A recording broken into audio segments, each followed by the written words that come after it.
Bon dia. És un honor donar-vos la benvinguda un any més al Methodological Development in Teaching of Spanish as a Second and Foreign Language. Benvinguts tots a Barnard. És un plaer comptar enguany amb Kim Potowski, que farà la sessió des de matí, i Heidi Burns, que començarà a les 3 a aquesta hora baixa. Ara el meu col·lega Antoni Fernández Parera introduirà a la doctora Kim Potowski. Moltes gràcies per ser aquí i benvinguts. Hi, good morning, buenos días, bon dia. So I will start the bio in English. Kim Potowski is a professor of Hispanic linguistics in the Department of Hispanic and Italian Studies at the University of Illinois at Chicago. She obtained her PhD in Spanish linguistics in 2002 at the University of Illinois at Urbana-Champaign with a certificate in second language acquisition and teacher education. She's a faculty affiliate in the Latin American and Latino Studies program, the Department of Curriculum and Instruction, and in the Social Justice Initiative. She's the founding director of the Language in Context Research Group and the Spanish Heritage Language Program. Since 2009, she has served as executive editor of the journal Spanish in Context, and she has been co-editor of the Heritage Language Journal. Dr. Potowski is part of journal boards such as the Spanish Journal of Applied Linguistics or the Journal of Language, Identity and Education. She's the author of books such as Language and Identity in Dual Immersion Schools, Fundamentos de la Enseñanza del Español a los Hablantes Nativos en los Estados Unidos, or Intra-Latino Language and Identity, Mexican Spanish. In addition to publishing a wide array of articles and books, she's also the author of several talks, including the TEDx talk, No Child Left Monolingual, at the University of Illinois at Chicago. Dr. Potowski has been awarded 13 grants and fellowships, including a Fulbright for work related to educational experiences of Spanish-speaking youth. She has been part of 3 federal grants with the Chicago Public Schools, including training best practices in teaching Spanish to heritage speakers. She's interested in the promotion of minority languages and multilingualism, particularly via elementary schooling. Her work focuses on Spanish in the United States, including factors that influence intergenerational language transmission, connections between language and identity, and heritage language education.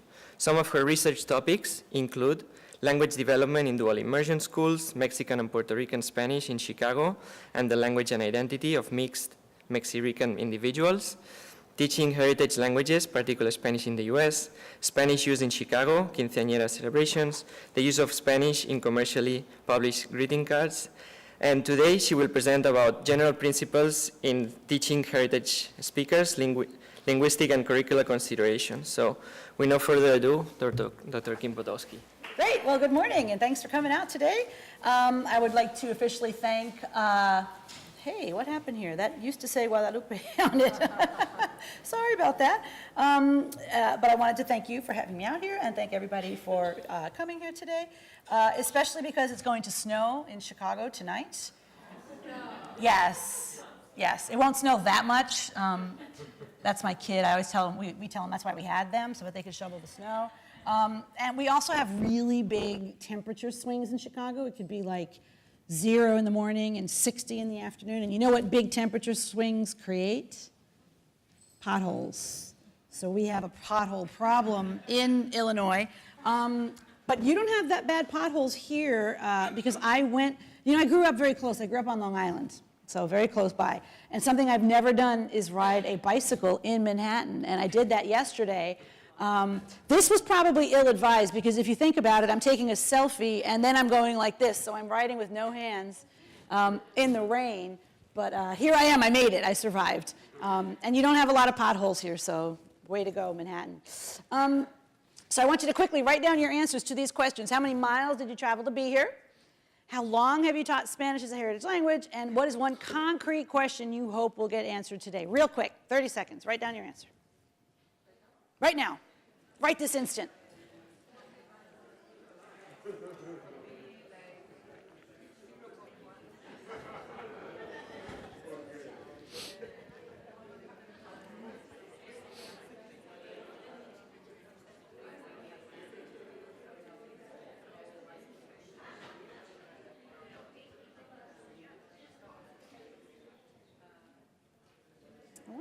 to that slide?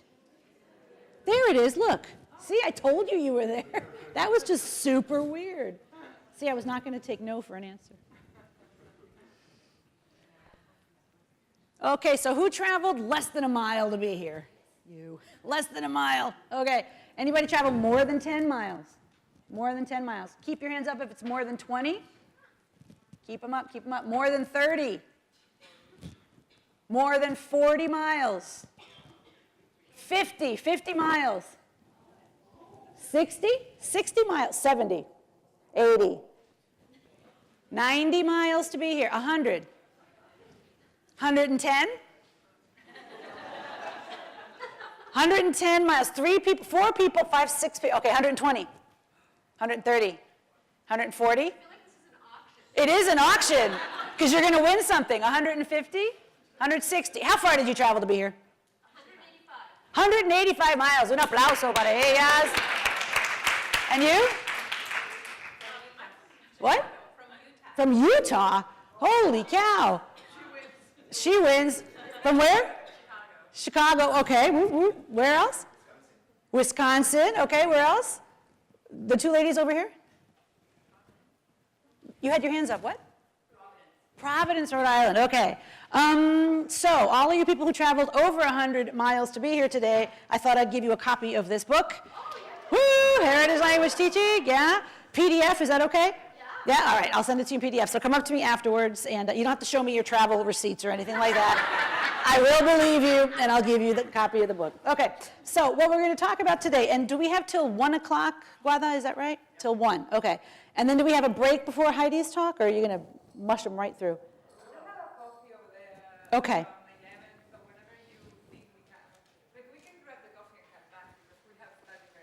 Okay, yeah, we did start a little late, so I will try to do it about 11:30, or si se me empiezan a agüitar un poco, that's when I'll say, all right, vámonos a tomar el café. So here are the topics for today. Who are heritage speakers? What do they look like linguistically, academically, and affectively? And what are some of the best practices in working with them? I teach a 16-week course on this using the green book that I just showed you a second ago, okay? 16 weeks, and we're going to do it in 3 hours, okay? So necessarily that means that there are some topics we're not going to really have time to delve into. Oh, wait, I forgot to answer the third question that I asked you to write down, which is one thing that you hope to learn today. I'll walk around later and I'll ask you what question you wrote down there. And then finally, why I think this information is important for everybody. Now, does anybody here teach a heritage language other than Spanish? So heritage Polish, heritage Greek, heritage Chinese, Korean? Okay, I wasn't sure. The series title does say Spanish, but because it was in English, I thought maybe I'd get some folks who taught other languages. So you'll see a couple of examples sprinkled throughout with other languages. So here is the canonical definition that we've all been using in the field since Guadalupe Valdez proposed it. The heritage speaker is someone who grows up in the US, okay, in a home where a non-English language is spoken. So they may speak the heritage language or they may only understand it, okay? So they are to some degree bilingual, okay? And I think it's important to point this out. This is what we call the narrow definition. Why do we say it's narrow? Because they must have some degree of competence here, even if they're only receptive bilinguals. Notice we don't use the word passive. There's nothing passive about understanding a language, is there? But even if you're only receptive and you understand something, you have, a system in your head that allows you to do that. So this makes you different from somebody in the broader definition of heritage language. The broad definition is a person who has a heritage motivation. So let's say you're a 5th, 6th, 7th removed generation speaker of something, right? Your brain looks exactly like the brain of somebody who has, right, a monolingual with 0 competence in that language. But your family's from that place, so you have that motivation. Does that make sense? So there are a lot of Navajo, for example, folks who are heritage motivated people, but they have no Navajo in their head whatsoever.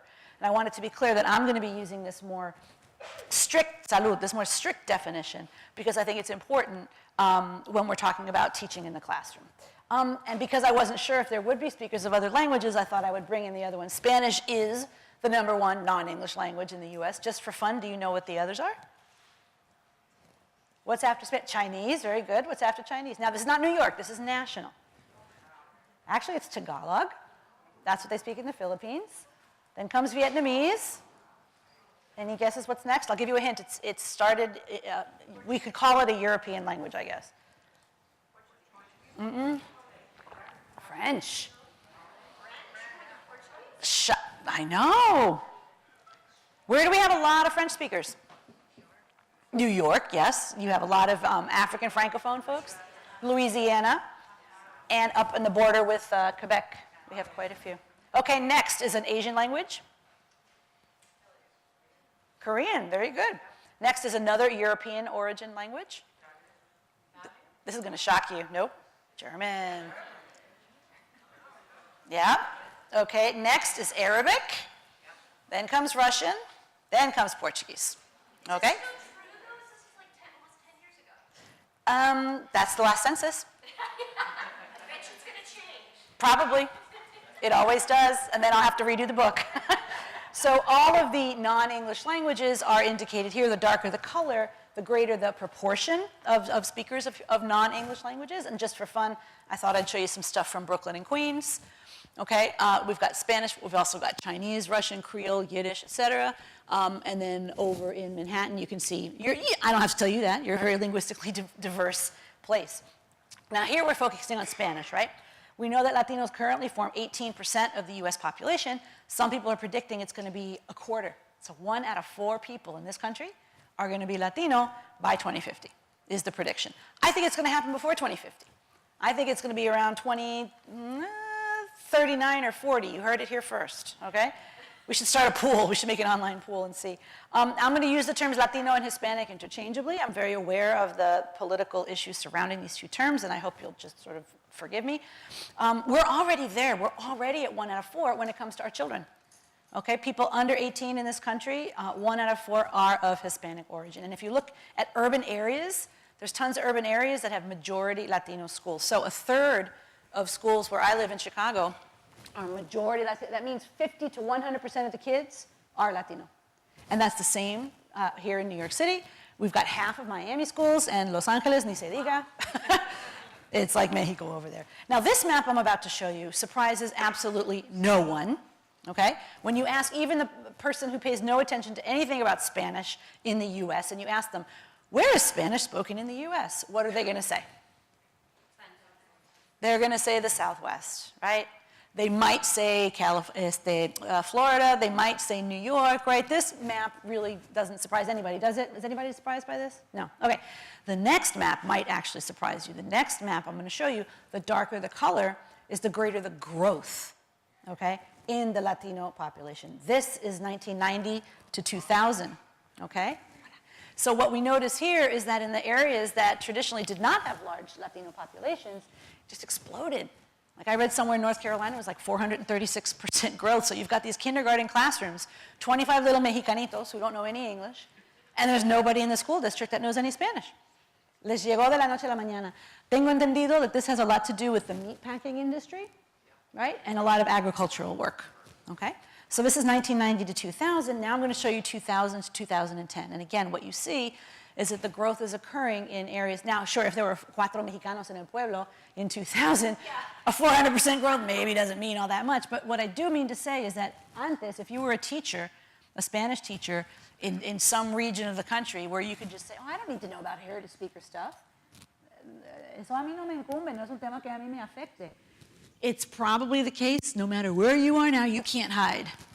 You cannot hide. There's a high probability that you will have heritage Spanish speakers in your classes, in spite of the fact that you might have gone to the best second language acquisition program in the universe and had fantastic professors, great methodology, read everything, looked at everything, right?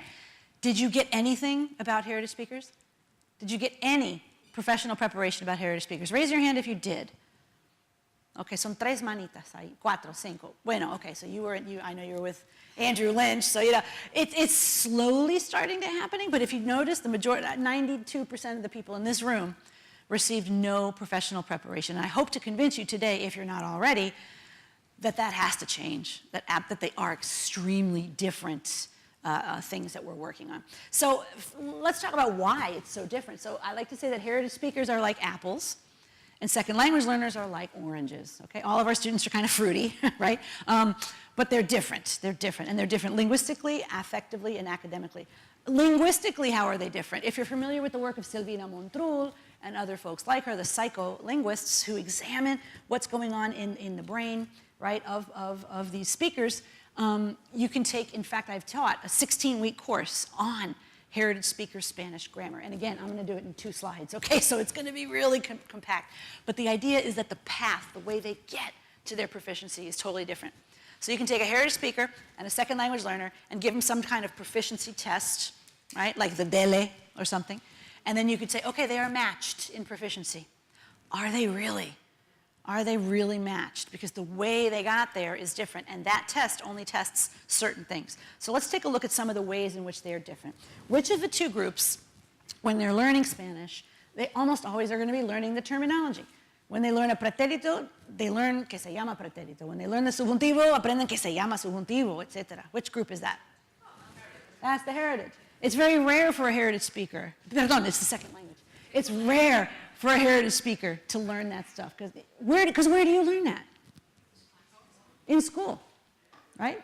No sé ustedes, like when I'm limpiándole los dientes a mis hijos, I don't tell them, okay, el participio pasado del verbo comer es comido.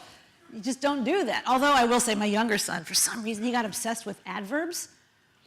So anytime you said an adverb, like do that quickly, he'd go, adverb, and he would run around shouting adverb all the time, which was, but he has a linguist for a mother, I don't know, he's a weirdo. But most people don't learn grammatical terminology unless they go to school and study it, okay?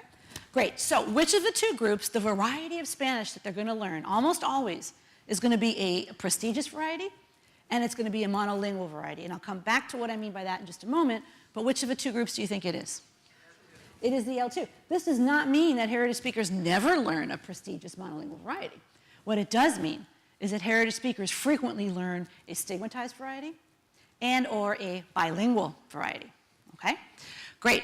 Which of the 2 groups, at least in this country, when they're learning Spanish, is almost always going to be exposed to reading and writing in the language? It's going to be L2 again. This doesn't mean heritage speakers are never exposed to reading and writing, but I'm going to show you data in a moment that suggests that it's quite infrequent, okay? Finally, you know what the critical period is, right? And you'll see that I have it in quotes, okay? What's a quick definition of the critical period? Turn to the person next to you and see if you can figure out a quick definition of the critical period.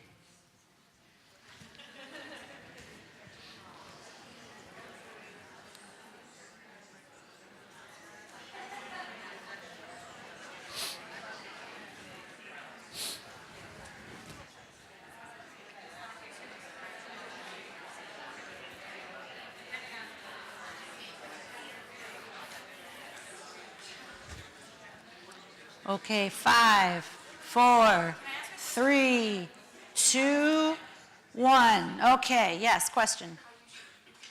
Am I sharing these slides? Since you asked so nicely, yes, I will share the slides with you. I'll turn it into a PDF and send it to whoever wants it. Does that sound good? Or why don't I give it to, where's Guadalupe? I'll give it to Guadalupe. Unless if there she is. And then they can write you and then get the slides. Does that work? Okay, so you can write to her and she'll give you these slides. Okay. What is the critical, perdón, I noticed that when I turn my head, it comes out louder. Sorry about that. How do you understand this concept of the critical period? ¿Voluntario o víctima? Si no hay voluntario, habrá víctima. A ver, sí. Well, in language learning is when a person reaches certain age, chronological age after what they're going to learn the second language, but the second language not native-like. It won't be native-like. I like the way you said that, okay? Can you learn a language at any point in your life? Of course you can. But the idea is, and the reason it's in quotes is because we can argue about, is there one critical period or are there many critical periods? We know that the critical period for phonology, for sounds, is very, very young. For morphosyntax, it's later. For lexicon, for vocabulary, there is none. You can learn a new word at any point, right? But we have evidence that, yes, the human brain can process language. There's more and more evidence now that the brain can process a second language the same way at any age. But does it produce language the same way at any age? Let's imagine 3 siblings who arrive from, I don't know, China. One is 10, one is 8, and one is 5. Who's going to end up with the strongest, most robust English system, do you think? Probably the 5-year-old, yes. Right, okay. What about that, what did I say, 10 or 12, the older one? 10. What is that person's English going to look like, do you think? It's going to be still like native-like. Native-like. Okay, they might have an accent. okay? There might be certain morphosyntactic structures that never quite converge on, okay? It could happen, but what we find is that in the majority of cases it doesn't happen, okay? So I think that's a fair enough discussion of what we mean by critical period. Which of the two groups of learners in the United States typically begins their study of Spanish after these critical periods are long gone? That's right. Because heritage speakers begin learning when? When they're born, or maybe before. It's true, there's some evidence they took, I believe it was French-speaking babies and German-speaking babies, and studied their crying intonation, and it was different. So language learning may begin in utero, we're not really sure. And yes, it's true, here in the United States, when do we typically begin studying Spanish or French or German or any other language? Actually, it tends to be in high school. And how old are you in high school? 14. Is that a good time to start learning another language? No, so we start really too late. We do too little too late. Okay, which of the two groups typically is more fluent orally? Right.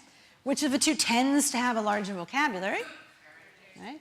I had to mix these up a little better next time, I think. Which of the two tends to have greater sociolinguistic accuracy? For example, some will understand the difference between tú y usted.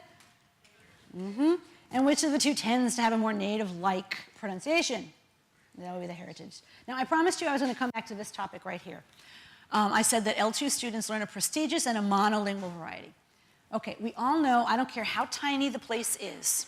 Okay, it could be like Puerto Rico. You know, Puerto Rico is 30 miles by 100 miles. And if you go to different parts of Puerto Rico, they speak Spanish differently. Okay, it doesn't matter how small the place is, they will speak the language differently. Okay? Which of the many ways of speaking a language is going to have the most prestige? It's real simple to figure out. Let's say we go to Mars and we discover there's Martians, okay? And because we're linguists and we're nerds and we're interested, we might say, okay, I want to know which form of Martian, which way of speaking Martian has the most prestige. You know how I'm going to do that? I'm going to hire a real estate agent. It's true. I'm going to hire a real estate agent. I'm going to say, take me to the most exclusive neighborhood here on Mars.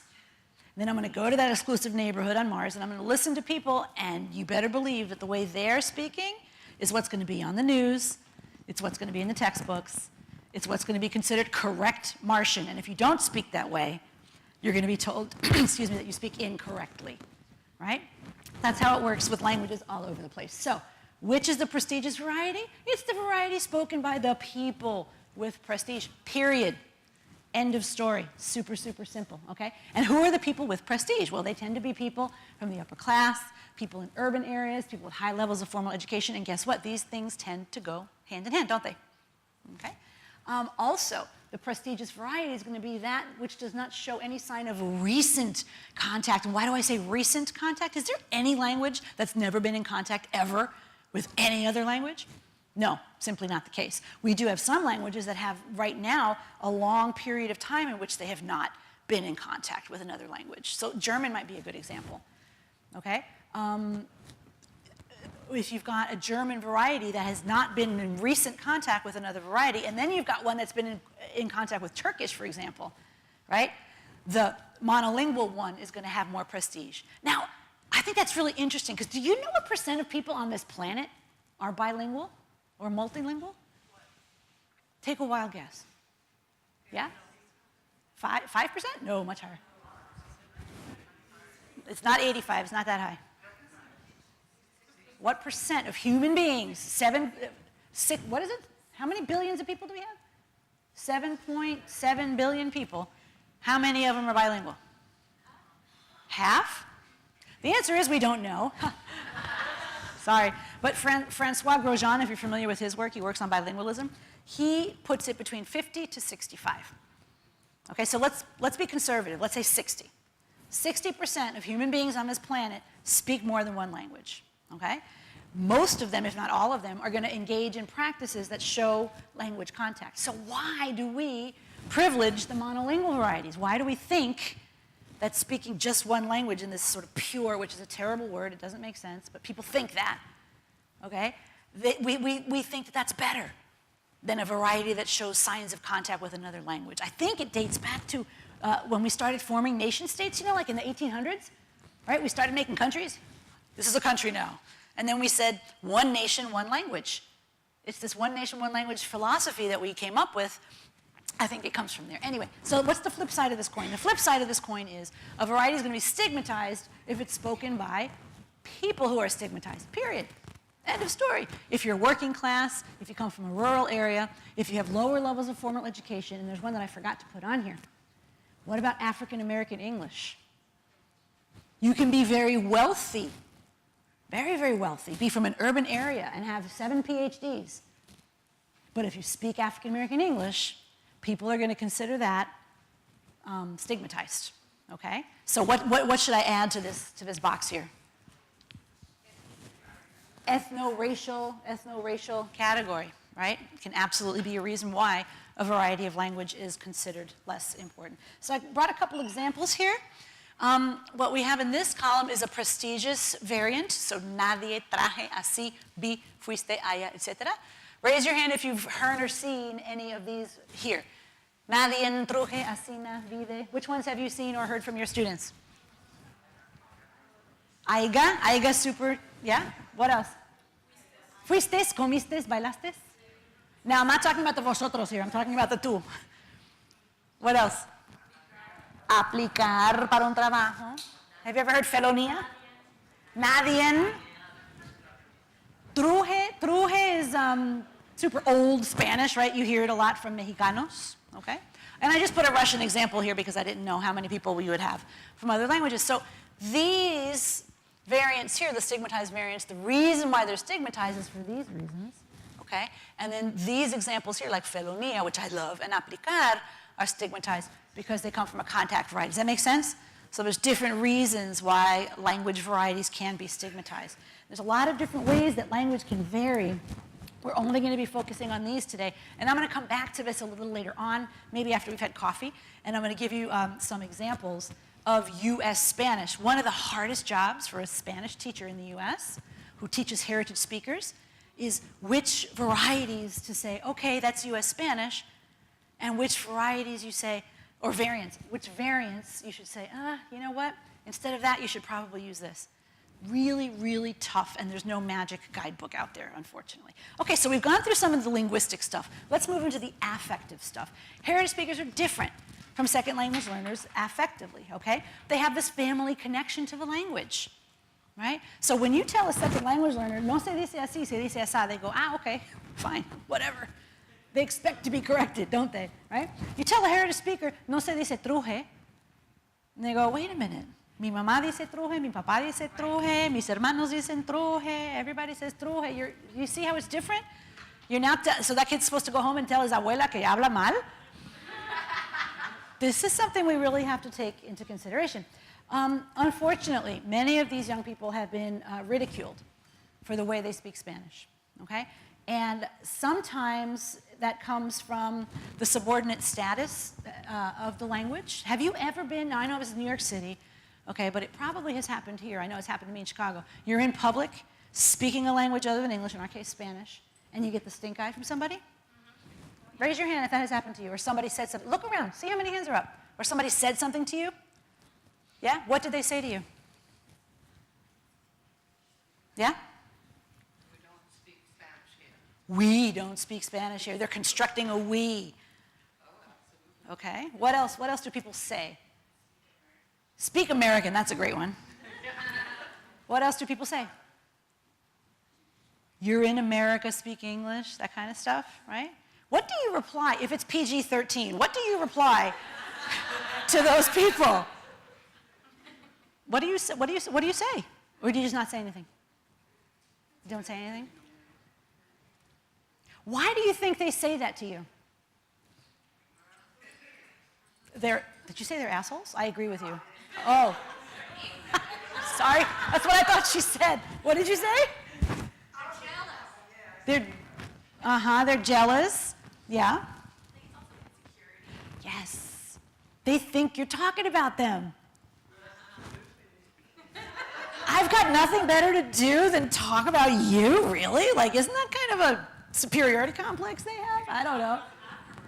I think it has to do with fear. It has to do with, we have this white fear of being taken over now. Right? What else? This one language, one nation. Yep. That's right. let's make America monolingual again. You know what? It never was. Never was monolingual. Yeah, so all these reasons, there's a lot of fear that white hegemonic power is going away. So you got a lot, and not just whites, you get it from African Americans too, you get it from a lot of different kinds of folks who don't want other languages here, okay? And these students have grown up here. Now, maybe some of you have grown up here speaking a non-English language, and you know what that feels like. When we are either a white hegemonic US person like me who went abroad and learned Spanish and came back, that provides me with a certain status and a certain power that I can push back on that kind of ideologies. If you were raised in Latin America or Spain, speaking another language, and you came here, you too maybe feel empowered to push back on that ideology. But when you're a child raised here and you're minoritized like that, it's no wonder that a lot of, not a lot, all those languages that I showed you here in the US, they're all lost by the third generation, all of them. You will occasionally see a fourth generation person who maybe can understand something, but the US is a linguistic graveyard, y'all. Languages come here to die. Okay, we are doing a terrible job, and that's a separate talk. Lupe, you can have me back, and I'll give that talk about how you can promote heritage languages in elementary schools. But for now, what I want us to get from this discussion is that these young folks that we're teaching in our classrooms have grown up with linguistic bullying their whole lives, okay? We show up, you know, the white girl who went to Spain and learned Spanish, or the person from Venezuela who comes here to, you know, we're enthusiastic, we're good-natured, we're good people, and we're like, el español, vamos, and they've got some baggage, okay? We got to keep that in mind. Okay, so that's one thing, how the hegemonic society bullies our heritage speaker students. You know who else kind of bullies them and makes fun of them? Their own families. Their own families, their primos back in Mexico or in the República Dominicana, right? We'll tell them, ay, pero qué feo, tú hablas español. Tú hablas como gringo. Hablas bien pocho. Qué feo hablas. Their own parents sometimes will tell them this. So they get this message, right? They get the message from hegemonic society, we don't like Spanish, stop speaking it. And then in their own families, they get the message, your Spanish is terrible. Okay? This is a lot of stuff that's going on, okay? So their linguistic self-esteem está por el suelo. Now, we as teachers, we have a number of ways to approach this. We can show up with the red pen and go, así no se dice, right? Kick a guy when he's down, right? What I'm about to, you know, propose to you over the next couple hours here today is that I think that's a terrible way to go about it. And I think there's much better ways that we can approach our students so that they expand their repertoires, okay? And we'll come back to this topic later. Finally, there's the academic piece, okay? We know that most of the folks who immigrate from Latin America are not doing so because they are wealthy political refugees. Some of them are. But most of them are coming for economic reasons, okay? So sometimes the parents themselves do not have very high levels of formal education, okay? We know that when you read to a kid, they are going to be better readers when they grow up. And here is the proportion of folks who are reading to their children in Spanish and in English. Now, when I put this up here, I'm not finger-wagging Latino parents. Okay? There's probably a lot of reasons why Latino parents are not reading to their children in Spanish or in English. Really quickly, I want you to turn to the person next to you, come up with 3 reasons why you, as a Latino immigrant parent here in the US, might not be reading to your kid in Spanish or in English. Real quick, come up with 3 reasons.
Okay, 5, 4, 3, 2, 1. Okay, who could share one reason why a Latino parent might not read to their kids?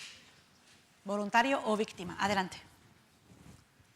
Because they don't know how to read. They don't know how to read.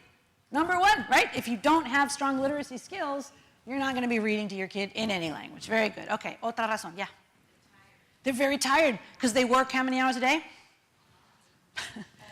Right? If we had a living wage, don't get me started, that's a whole separate topic. If we had a living wage where parents could work an 8-hour day and survive and take care of their children. Of course. Because they don't have time, right. But it's also true that a lot of our immigrant families are not being paid a living wage, and they're having to work 2-3 jobs. The people I know who are working, more than 12 hours a day are not my white friends. It's just, that's not what I'm seeing, at least where I live. So I think it's more common among these families to have that problem. So yes, you don't have time to do it. All right, what else? Yes? They want the kids to fit in the new culture. They don't want them to represent. That would be a reason why they would not read to them in Spanish, perhaps. It might not explain this, but it would certainly explain that. Okay, yes? Access to materials. That's right. Are books always free? Do you know where to get them? You have to have access to these materials, right? Other reasons? Right. Right. And not only are there certain cultures where it's more of an oral tradition, there are certain cultures where there's just not a tradition of reading. It's a pretty, at least in this country, I think it's safe to say, my friends in the College of Curricular Instruction tell me, it's a pretty white middle class value to sit down with your kid every night with a book and read them their story before they go to bed. And when I lived in Mexico City, I taught at a kind of prestigious university for a couple of years, and I would go to my friends' houses, and there's no books in the house. Not because they weren't smart, their parents had college degrees, and they were going to college. It just wasn't something that they did. They didn't read to their kids, you just didn't do that, okay? So these are some of the reasons why. Finally, poverty, we know, has brutal effects on the achievement of our young people, okay? I don't know if you can see this here. It's a young fellow it says hunger, sickness, and homelessness, and he's saying, could someone help me with these, please? I'm late for my math class. It's very difficult to do well in school when your teeth hurt, or you are hungry, or you're in a family with domestic violence, or you're homeless. All these issues affect our youth of color in tremendous ways, okay? What % of Latino youth in the US drop out of high school, do you think? And what about in New York State? What do you think?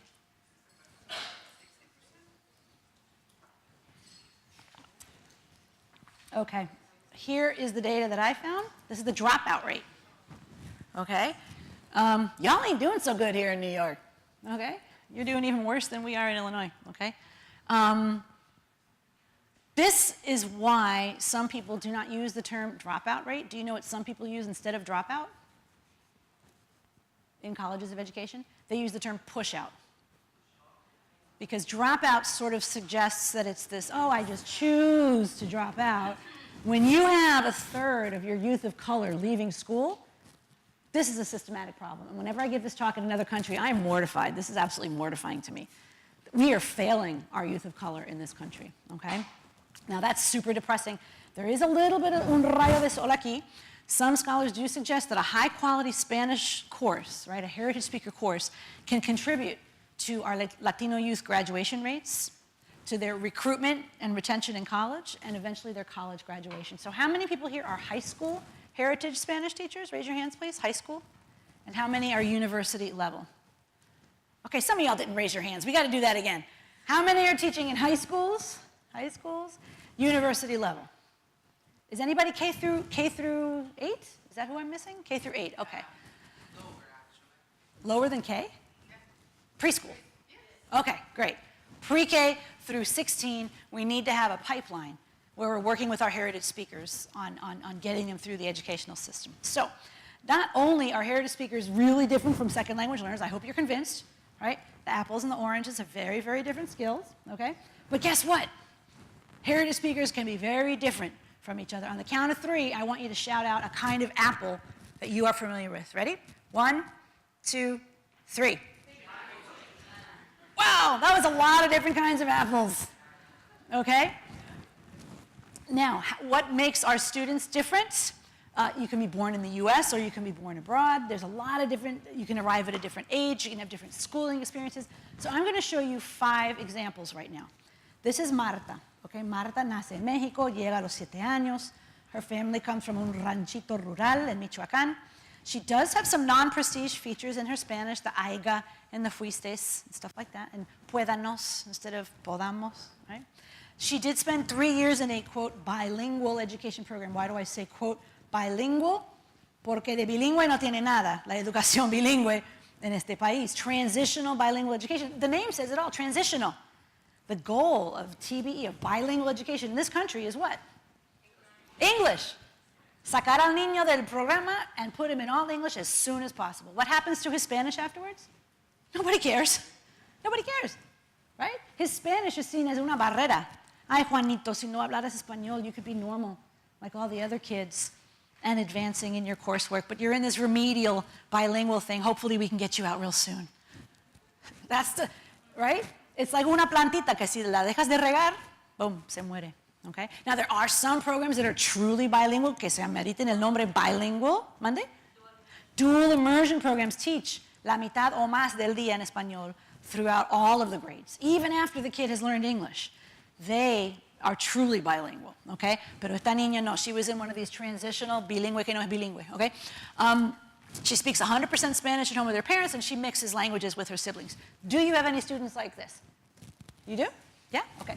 Then we have a kid like Luis. Luis nace en Estados Unidos, but, you know, Puerto Ricans are citizens, and we have this vaivén, right? So he spent very, very young years in Puerto Rico. He did not attend any school over there because he was little, right? He did not go through a TBE program, and he speaks like mitad con los papás, but all English with his siblings. Who's going to have stronger Spanish, Luis or Marta? Marta, ¿por qué? But why does she speak Spanish in the home? We have to go back further. She spent 7 years in a monolingual country and went to school over there, right? So her Spanish is going to be a lot stronger than Luis's, but guess what? They're both heritage speakers. Let's say they're both 20 years old now, and they're both in your heritage speaker class. Yeah? They're very, very different. So do you see why it's important to at least separate these two manzanas away from the naranjas? How are you going to deal with those two and the naranjas on top of it? That's crazy. Okay, then you have kids like Roberto. Roberto nace en Argentina, llegó a los 10 años. Regular schooling, middle-class family, speaks a variety of Spanish that everybody thinks is muy lindo, sobre todo los argentinos. I'm just kidding. Sorry, where are the argentinos? I'm sorry. I always mess with the argentinos. So who's going to have stronger Spanish, Roberto or Luis? Obviamente Roberto. Roberto or Marta? También Roberto, but when they're all 20 years old, you might have them in your class, okay? Then you have somebody like Carolina. I don't see a lot of Carolinas, but I'm starting to see more. She's born in the US, and so are her parents, okay? Her grandparents are from Honduras. She speaks 100% English all day long. But every night, because abuela lives in the house, they watch novelas together. Y esta niña entiende todo en las novelas. Y entiende lo que dice la abuela, pero contesta en inglés. I don't know how they communicate, pero la abuela entiende lo que dice la nieta, and they got their thing going on, okay? So, you have Carolina and Roberto at 20 years old in your heritage speaker class. Whew, you got some different stuff going on, but they're both heritage speakers, okay? And then finally, we get a kid like Jose. This is the most typical kid in Chicago, okay? He is either born in the US to immigrant parents, or they bring him here before 5. Because what happens at 5? You go to school. So all this kid's school has been in the US, okay? He speaks 100% en español con los papás, mitad con los hermanos. This is actually very interesting. When you look at birth order absolutely is correlated with proficiency. Kid 1 and kid 2, sobre todo si vienen muy juntitos, tend to speak Spanish better than kids 3, 4, and 5. Why is that? Talk to your partner real quick. Why is that?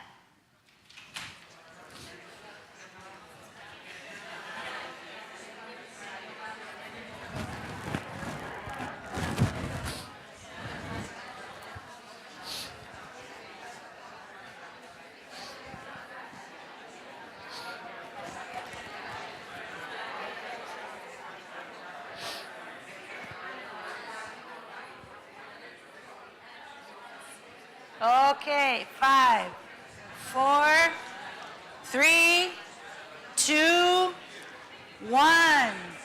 ¿Por qué es que que el primero y el segundo have stronger Spanish que el tercero y el cuarto y el quinto?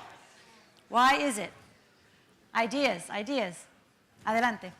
I have 4 kids at home. Okay. 2 older ones speak Spanish, they're bilingual. Uh-huh. But my 2 younger ones don't. It's because my 2 older ones speak to my middle ones in English. Right. So it's hard for them to kind of transition to the English-Spanish.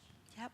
But my older ones do it with my family members all the time, so I always ask them to do it with the little ones. But it's And they won't do it. hard for them to Yeah. to speak. Did you all hear this answer? So it's super typical, the first and the second ones, sobre todo si los papás vinieron de otro país, right? The papás are casi monolingües, so those kids are growing up in a monolingual household. They go off to school, they learn English, they come back, and now here's hermanito, 3 or 4, and they speak English to the hermanitos. Exactly. It's also true that mom and dad, well, I'm assuming, a heterosexual couple here, but there's 2 parents, okay? When they first have those kids, they first arrive, they don't speak a lot of English. 10, 12, 13 years down the road, they've learned more English. So if Niño 1 talks English to mom says, ¿qué? No te entiendo, right? Chancletazo, right? Pero Niño 3, Niño 4 comes along speaking English. Not only is mom tired by now, am I right? Okay?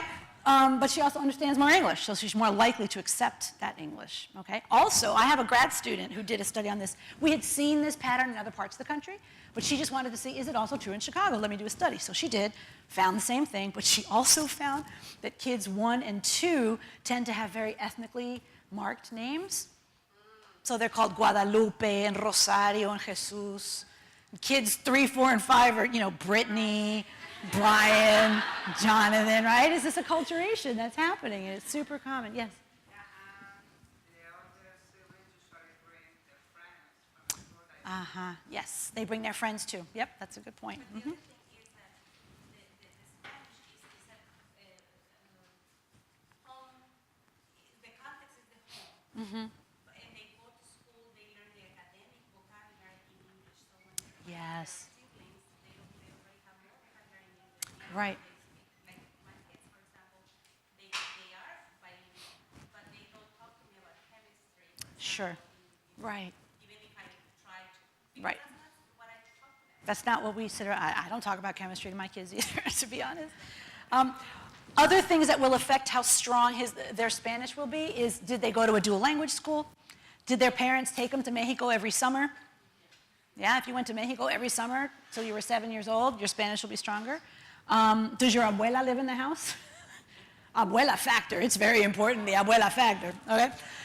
Now here's the final point, and here's what's fascinating to me. This kid very frequently, sobre todo si es el primero o segundo, shows up to school casi monolingüe. Monolingüe o casi monolingüe en español. And by the time this kid hits 3rd grade, his English is stronger than his Spanish.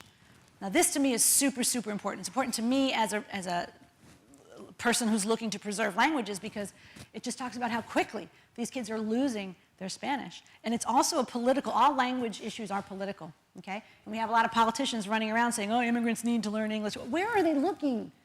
They're looking at the abuelas, I think, and that's it. Because everywhere I look, I see this rapid shift to English. People are now shifting not only in a 3-generation pattern that we talked about before, sometimes 2 generations. I've heard this is true among a lot of Vietnamese families in California, right? So mom and dad are working 600 hours a day. They're not learning English, or they're trying, right? And the kids are not home with their parents learning Vietnamese, and they're learning English in school. So as a parent, I can think of nothing more devastating than not being able to talk to your own kids at all. Like, they can't communicate. So English, el desplazamiento, the shift. Language loss and language shift is absolutely happening. It's happening very, very quickly here. So we need to push back when we hear these discourses, okay? So here's what I thought we would do now. I showed you 5 different kinds of kids. And what I did, and this is important when you're going to create a heritage speaker program. So how many of you, okay, we said that you're teaching, who's in the high schools? High schools and universities, okay, and then the pre-K through 8 was over here. Okay, how many of you already have a heritage speaker program set up? You've already got it. How many of you want to set one up? Okay, only a couple, all right. Hopefully this information will be useful to everyone here. I thought I would show you what we have at my university, at the University of Illinois at Chicago. This is approximately the kind of breakdown we see of each of these 5 students. So what I'd like you to do is I want to know in your context, how many of these students you have. And if you have a different flavor of student, a different kind of apple that's not mentioned here, I want you to describe that for me too, okay? So I'm going to give you about a minute, okay, for you to write down the different kinds, the percentages of these kinds of students that you have at your institution, okay? One Roberto, and then the rest is between Jose and Carolina, all of them. Jose and Carolina? Yeah. So it sounds like you're like 1% Roberto, 0 Marta, like 49, I can't do math. 48, 48, Yeah. and 0. That's you. Wait, I'm missing some people. This has to total 99, right? All right, I'm just going to put 50-50. And then like, Just one person okay. has school in Mexico, and then all of them were from here. Most of them are from monolingual families. Interesting. Okay. And of your Jose's and your Carolinas, what countries do their families tend to be from? Mexico, República Dominicana, and Chile, Colombia. Chile, Colombia. Interesting. Okay, thank you, Boston University. Now can I get a high school, please? High school. Yes. I already know part of it is my students, they would fall more into after-school enrollment, but they're slight. The students with interrupted education, they never had a formal Spanish. Yes. Have you seen this term before? SIFE, students with interrupted formal education. This is something in a lot of school districts. You at the universities maybe have never heard of it or haven't had to deal with it. Those who are working in pre-K through 12 have to deal with this with some frequency, with SIFE kids. So you've got a lot of SIFE kids, but I'm sorry, what high school are you at? Lawrence High School in Cedarhurst, New York.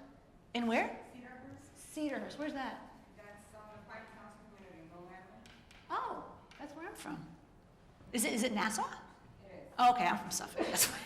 Okay, so tell me again what you think the breakdown is. So I would say about 98% would be Roberto. 90% coming after 10.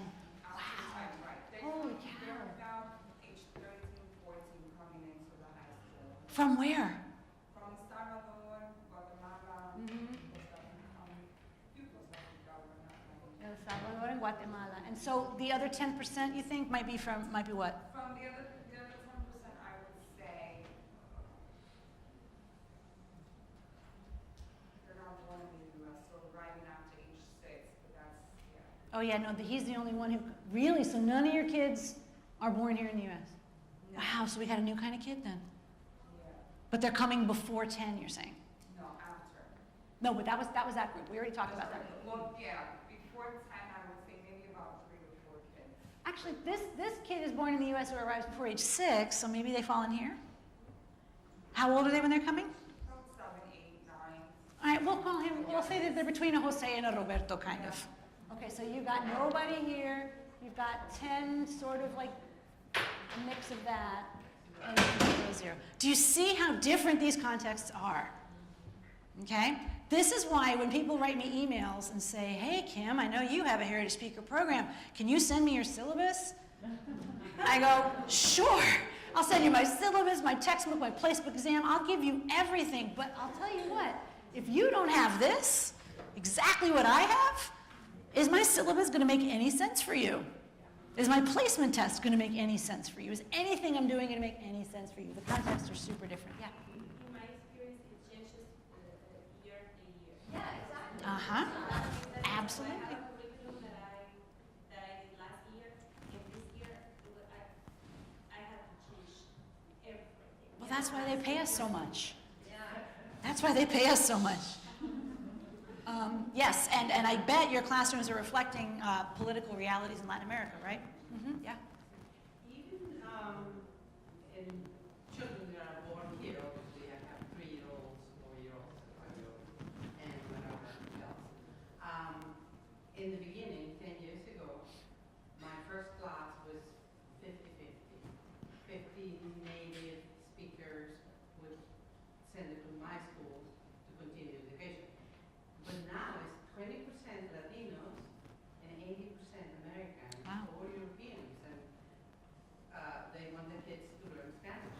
Fantastic. Okay. Right, that's a very different context. Right. Okay. So what we have said thus far is that heritage speakers' linguistic, affective, and educational needs are very different. Right? Are you convinced of this? Yeah, they're very different.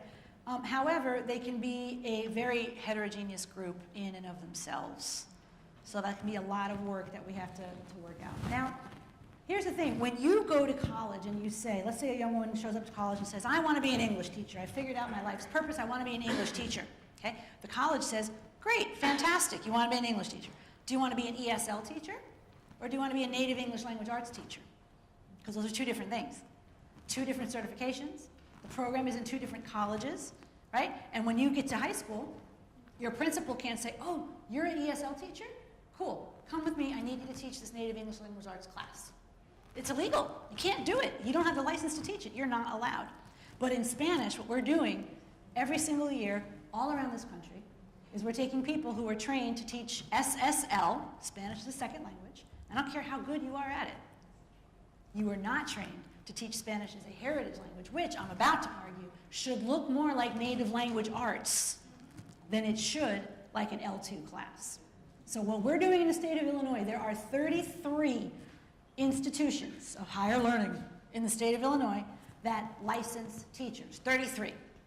33 places where you can get a college degree and then get a license to teach K through 12 in the state of Illinois. Do you know how many of them teach a course on teaching heritage speakers? Out of 33 universities. You're looking at her. That's it. University of Illinois Chicago is the only place in the whole state where you can take a class on how. So all around the state, right? And not all counties have strong populations of heritage speakers, but there are some that really do have really strong populations. And those kids are sitting there in Buenos Dias Spanish, right? They're sitting in Spanish for oranges, surrounded by oranges, with an orange curriculum, right? And they really don't belong there. So this is something that we're here to work on. So what can we do? We can do this, what we're doing right here, what Guadalupe has organized for you here. This is what we can do. Just grab professional development wherever we can get it, okay? If I have my way, before I retire, when I grow up, I want the state of Illinois to create an endorsement in teaching Spanish as a heritage language. That way, the principals, they can still take a person who's only studied L2 teaching and stick them with the heritage. They still could do that, but they're more likely to say, oh, wait a minute, there's this thing called an endorsement. I'm going to take you because you have the endorsement. You come and teach the heritage speakers, please. And so if we do it, hopefully New York will follow, and then California, right? That's how it always works. Y'all do something first, and then California does it, and then comes Illinois. Like with so many things, the seal of biliteracy, right? First was California, then was New York, then came us. It's like the three of us are always in this, neck and neck thing. So hopefully Illinois will finally be first in something, and we'll get our endorsement in teaching heritage Spanish, and then you guys can follow us. Anyway, so we know that these two groups of students are different, and there are some institutions that get it. They drank the Kool-Aid, they understand it, and they separate the apples and the oranges at those introductory levels, okay? 60% of colleges and universities do this, which is great, but you know what that also means? 40% do not. 40% of colleges and universities have heritage speaker populations that would warrant a separate program, a separate class, but they don't do it. They only have Spanish for oranges, and all the apples gotta go there, okay? Now, when you get to the upper levels, they can come together. I don't know anybody who says they have to be separated their entire major. Nobody does that. But the beginning levels, when the oranges are just learning how to say buenos dias, donde está el baño, and things like that, that's where heritage speakers should not be wasting their time, okay? Later on, then they can come together, okay? However, some mix the two types of students from the very beginning, okay? This is a problem.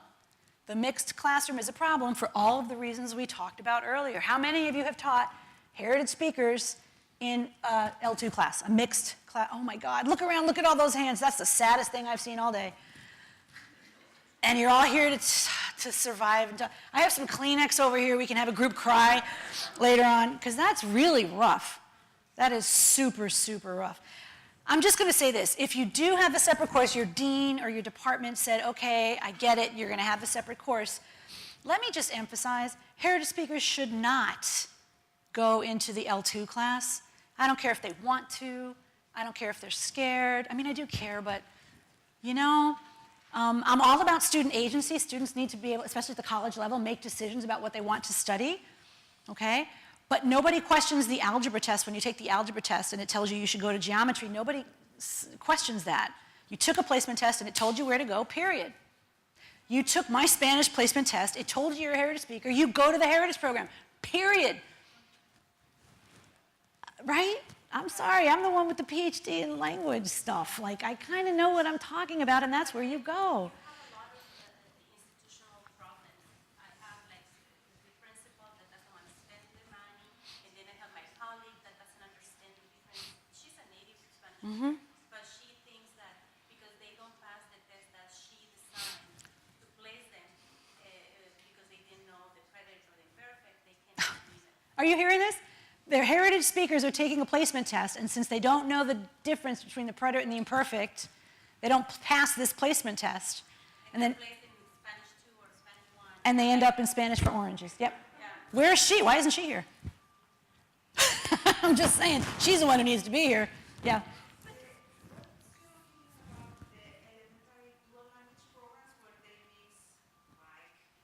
That's a different story.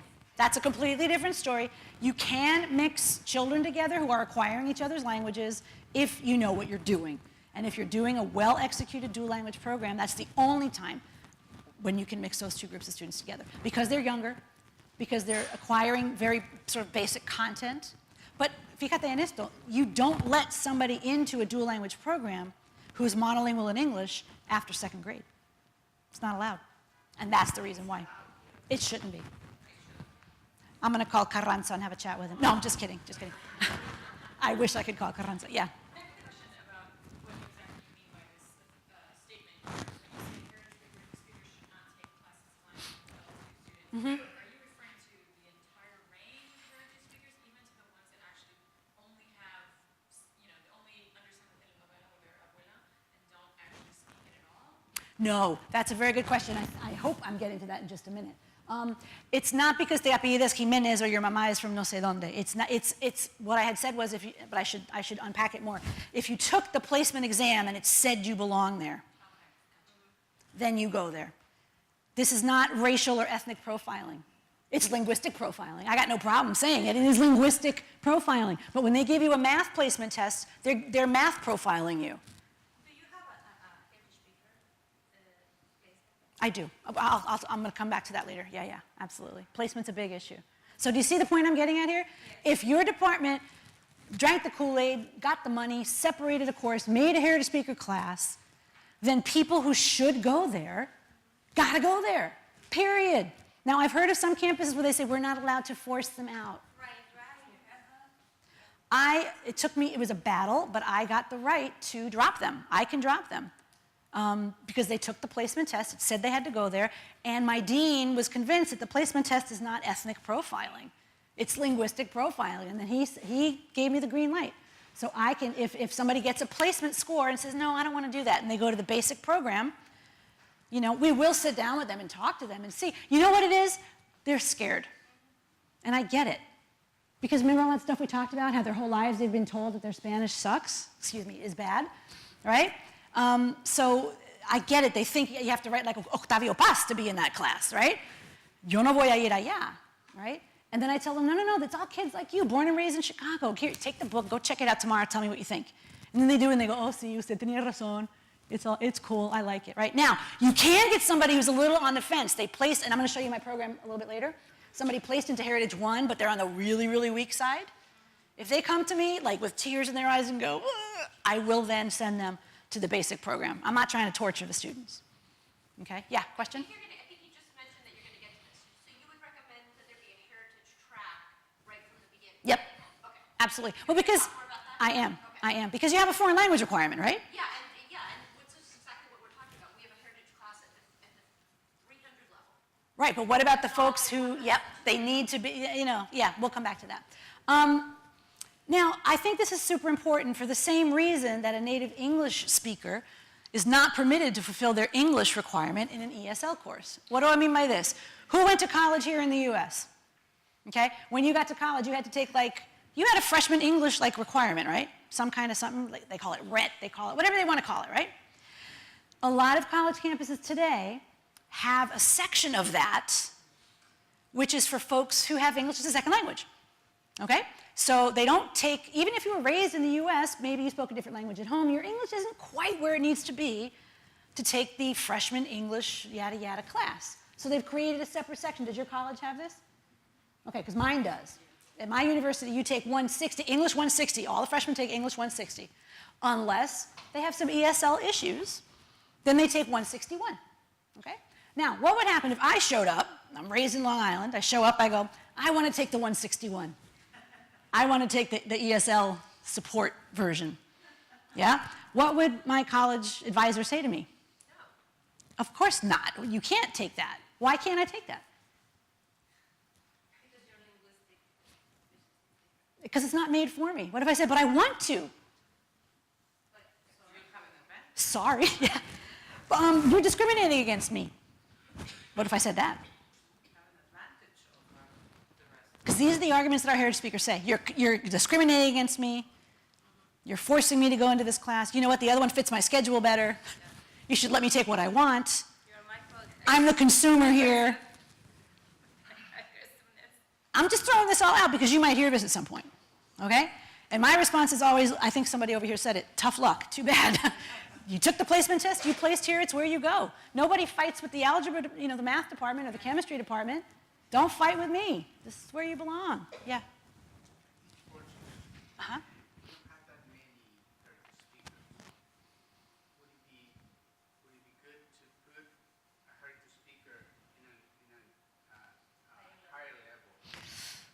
The question is, if you don't have a lot of them, you don't have enough to create a heritage speaker course, what do you do with them? Should you just bump them up to the higher level? Some college campuses do this with Spanish. They don't have enough heritage speakers to create a program, so they just bump them up higher. But then you get complaints from the faculty over here that they're really not prepared for that. So I would have to look more closely at your program to answer that. My instinct is to say, no, I would keep them maybe in the last level of second language and then differentiate your instruction. We're actually going to talk about differentiating in a second. Yeah, no, I know. I get it. Differentiating instruction, that's something that you can do, like you can assign other things. Absolutely. Well, you know, that's why we get paid so much. Yeah. Now, here's what I hear from some places. We don't have enough, exactly what you were saying. We don't have enough heritage speakers, right? Or the dean won't budget it. Right? Okay. So I say, okay, your dean budgeted 1, 2, 3, 4, 5, 6, 7, 8, 12. Your dean budgeted 12 sections of basic Spanish, let's say. I don't know. Just work with me here, okay? You got 12 here. Let's say there's like 2 heritage speakers here, there's 1 here, there's none here, there's 3 here. They're hiding. There's a couple. So take them all out of there and make one of your already budgeted sections the heritage speaker section. Now, you might have a wide range of apples, but at least you got them out of the oranges. You put all the apples in here. Now, the students kind of get angry sometimes. Why would the students get angry? Because you're forcing them to take it at a certain time. Certain time. This is offered at 9, 10, 11, 12. And then they won't take it, and then the class doesn't get full, and then, Yep. and then we get criticized and they have to drop. Absolutely. Now, what you can do, if you're able to force, I don't like to use the word force, but that's kind of what it is. If you're able to require, sorry, you placed here, you're taking it. I recognize that it's una desventaja for you because of the schedule. What are some carrots that you could offer the students? Because you're forcing them to take it at 9 o'clock instead of offering 10, 11, 12, 1, 2 o'clock. What could you offer them? Lenient absence policy. Lenient absence policy. What else? Yeah? Fewer days. If these all meet 4 days a week, maybe this meets 3 days a week and has an online hybridized component. What else could you do? Yeah?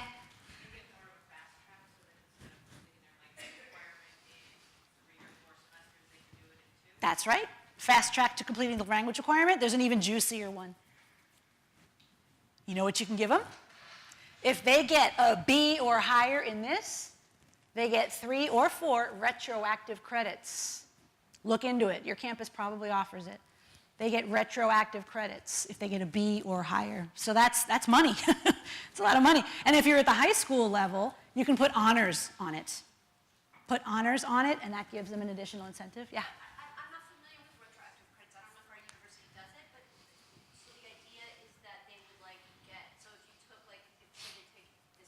You took this heritage, Say it's an intermediate class, they would get credit for taking a beginner and Correct. intermediate class? Correct. If they get a B or higher. 4-credit course, then they would get 8. That's right. That's right. Now, you might not be able to. Does that? My university does that. A lot of universities do that. Anybody else do that? Retroactive credits in this room? Mine didn't, but I convinced them that we should do that. Oh, good for you. So talk to Alberta. She'll give you the magic potion to get your dean to agree to that. Okay, so there we have it. Now here's the reality. We have a lot of mixed classes. I'm not going to spend too much time talking about this reality because I think it's a very sad one, but it is out there. It's pedagogically unsound. As you can imagine, the L2 kids are intimidated, right? They're like, oh my God, what is he doing here? He speaks Spanish so well. He just wants an easy A. How come nobody says that to English speakers who take English in college? Oh, you're going to get an easy A because you speak English. Nobody says that, right? But we say it in Spanish, okay? But guess what? Not only are the L2 kids intimidated, you know who else is intimidated? The heritage speakers are intimidated because they don't know how to fill in the blanks with the participio pasado or the pluscuamperfecto del no sé qué, right? So they get their test back. They already thought their Spanish was bad. They get a C, and they look at John Smith, and they're like, órale, el güero sacó una A. My Spanish is worse than I thought, right? Or they tell you, I don't know grammar. I want to start from the beginning. I want to learn it correctly. And orange Spanish classes are going to teach me correctly. That easy A does not materialize. They are very, very intimidated, right? And then, of course, there's the instructor who goes crazy, right? That's an actual picture of me teaching a mixed class. I'm just going to give you some general advice, and then I'm going to talk a little bit about differentiated instruction. If you do have some apples in your orange class, first of all, do not assume that they want to be treated as the spokesperson. Okay, I did some qualitative research on my campus in Urbana on this topic, asking heritage speakers, because we were not allowed to force them into the heritage course, exactly what you just described. We had this robust, nice heritage program, but if they didn't want to take it, they just didn't take it. And then it wouldn't make, and then I would say, why are we opening this program for you when none of the students, I said, because you won't let me force them in there, that's why. And I'm sorry to have to phrase it that way, but that's just, there's a number of reasons why that's the case, okay? This one kid, I remember, he was very eloquent. He said, every time the teacher asked anything, talking about culture or whatever, she would say, y en tu familia, you know, esto se hace en tu familia también, tu abuela también mata gallinas en tu familia, you know, he was like, oh Lord, leave me alone. So just be careful not to do that. I've also had teachers say to me, ay, por favor, no me quites a mis hablantes de herencia, a mí me encanta tenerlos ahí. Son los únicos que me entienden. Se ríen con mis chistes. Y ayudan a los güeritos. Ayudan a los güeritos. A los blanquitos. Right? And I say, well, that's great. If you position that in a certain way, que el hablante de herencia le esté ayudando in Spanish a sus compañeros, that is really great. But guess what? They didn't pay college tuition to be your unpaid labor. Okay? If you can make that help go both ways, then you're talking about something. Pero no me vayan a decir que I need them to be tutors. I think that's unethical, completely unethical. Finally, and I think this is clear, do not assume that they're going to know grammatical terminology. If you say, ¿cuál es el subjuntivo? They're going to be like, what? If you say, okay, para formar el subjuntivo, tomas el infinitivo, le quitas la terminación y le pones la vocal opuesta. They're going to say, what's an infinitivo? What's a terminación? ¿Y qué diablos es una vocal opuesta? ¿Opuesta a qué? Right? So what I discovered worked was I said, okay, put ojalá in front of the word. Si te suena bien, es el subjuntivo. And so they would do it. So I would say, I would throw out a word, baile. They would say, ojalá baile. Sí, es el subjuntivo. Good. All right, now, comimos. Ojalá comimos. No, eso suena mal. Very good. That's not the subjuntivo. And you do that for a while para que puedan identificar el subjuntivo. Then you go from there. So don't assume that your L2 grammar explanations are going to work. Pretérito en imperfecto? Good luck. But here's the thing. They use pretérito en imperfecto all the time. Why are you teaching them pretérito en imperfecto? Why? Why? You know why? Porque te estás aferrando a tu L2 book. That's why. Okay? And we're going to come back to that in just a minute. This is probably a good time to take our break. I've been told that there's coffee out there. So what, should we start in 10 minutes? Okay, I'm gonna set my little timer. So we just got through talking, and I got this thing, check me out. I can point to stuff. Okay, so we were talking about, these are some basic things, what not to do if you've got heritage speakers in your orange Spanish class. Now let's talk about what you should do if you've got heritage speakers in your orange Spanish class. What you need to do is differentiate your instruction. Has anybody heard of this term, differentiated instruction? Usually my high school people have, and my university people, we don't learn about this a lot when we're studying in university contexts. Basically, differentiated instruction, I'm going to sum it up for you in 4 words. You ready? More work for you.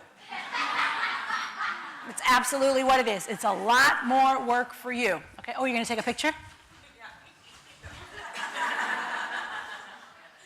Okay. Thank you. Put it on my Facebook, please. I cannot take credit for the work I'm about to share with you. This is Maria Carrera and Claire Chick. Maria Carrera is the guru of applying differentiated instruction to heritage speakers. Maria Carrera has 4 kids, and I forget which one of them was in a gifted program in school. And when Maria started to look at the work surrounding how you deal with G&T, gifted and talented children, it was all about differentiation. And she kind of realized, because she is a Spanish professor working with heritage speakers, she connected the dots. So she's the one that we credit with helping us in the heritage language field to deal with this idea of differentiation. Here's the thing. When your department head gives you a textbook and says, go teach the heritage speakers, right? It's assumed that one size fits all. Okay? Now, if you're teaching Spanish 1, Spanish 2, 2 oranges, are all the oranges exactly the same? Well, no, we know that they're different human beings, but for the most part, we can assume 0 knowledge. We can assume que si no saben el subjuntivo, tampoco saben el pretérito. We can make certain assumptions, okay? The thing is, with heritage speakers, if you use a heritage speaker book, it could end up being too big on some students and too small on other students. Most of our instruction in this country is actually one size fits all, okay? What we do is we say, oh, okay, let's be fair. Everybody has to do the same thing. Everybody has to climb the tree. And the chango's like, órale, that's awesome. And the other guys are like, what? This is a problem, okay? Now, some teachers may think, okay, fine, I have this book. I'm expected to use it with everybody. What I'll do is, tuck and gather or let out a seam. So you're going to do only questions 1 through 5. You're going to do all 10 questions. That's not differentiating instruction at all, okay? That would be like giving the elephant a ladder and saying, okay, now climb the tree, right? The elephant shouldn't be climbing the tree. Elephant should be doing something different, okay? Truly differentiated instruction entails providing the right clothes that are the exactly right fit for each one of our students. So you ask the elephant to do, I don't know, what do elephants do? Knock trees over?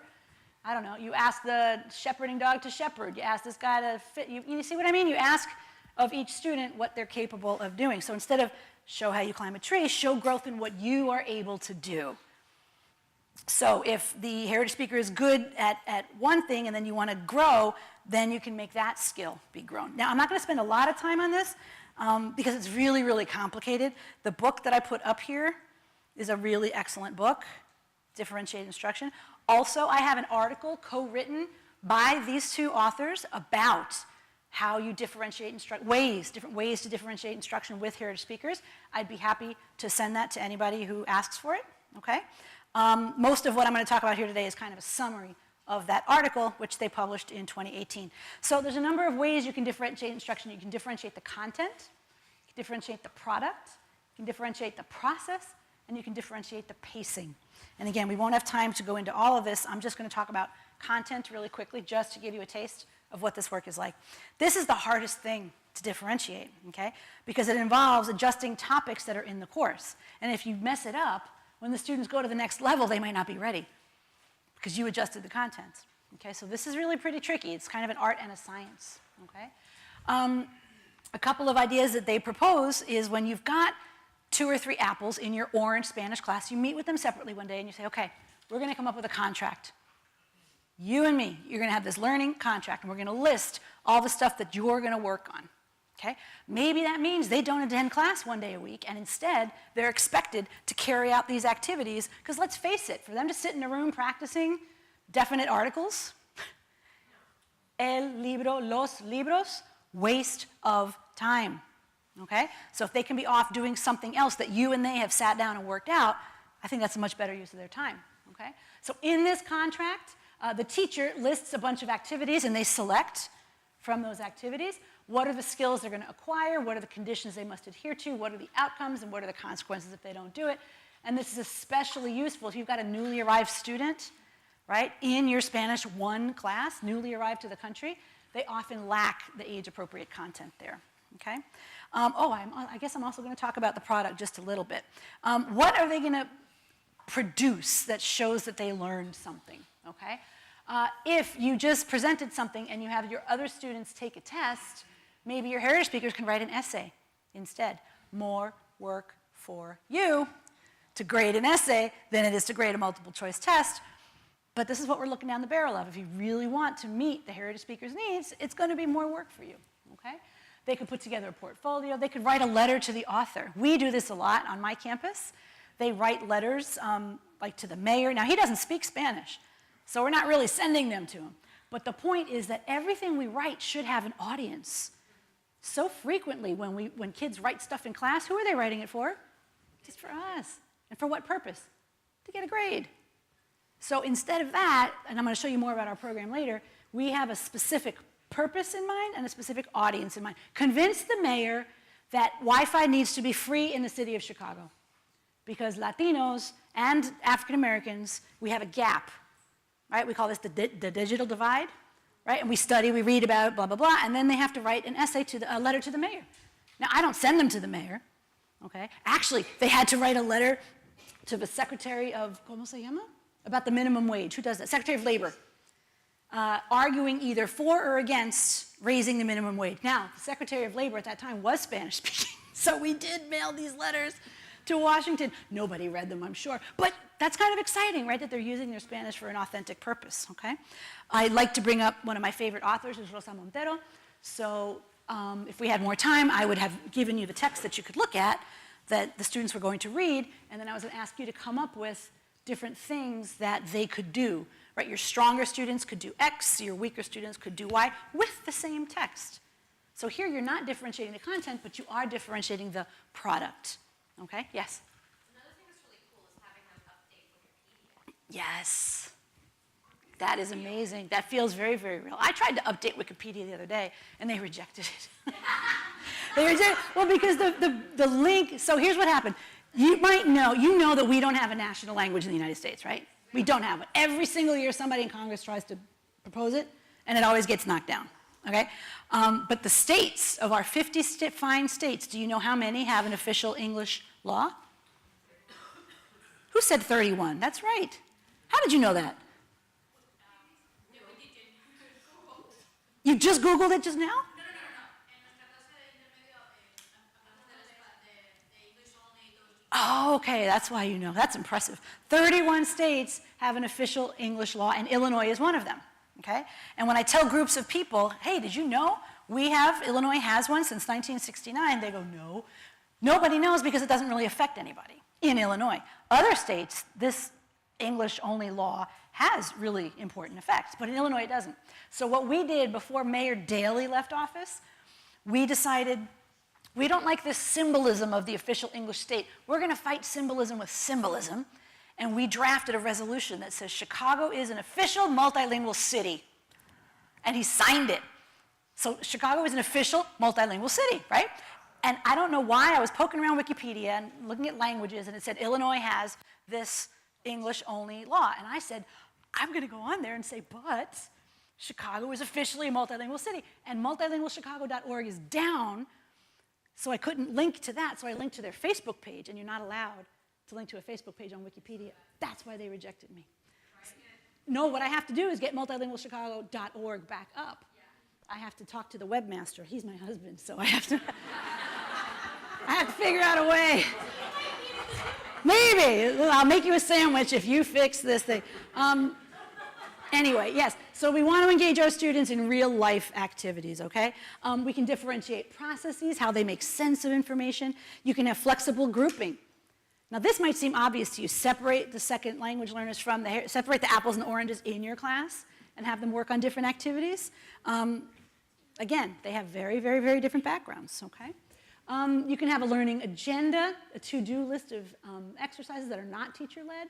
You can have learning centers. This is really more for the high school context. Usually universities, we don't use the concept of centers.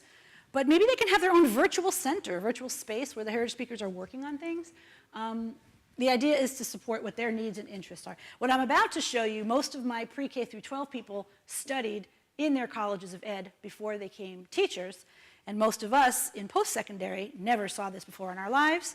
The KWL chart, yeah, this is super common in elementary and high schools.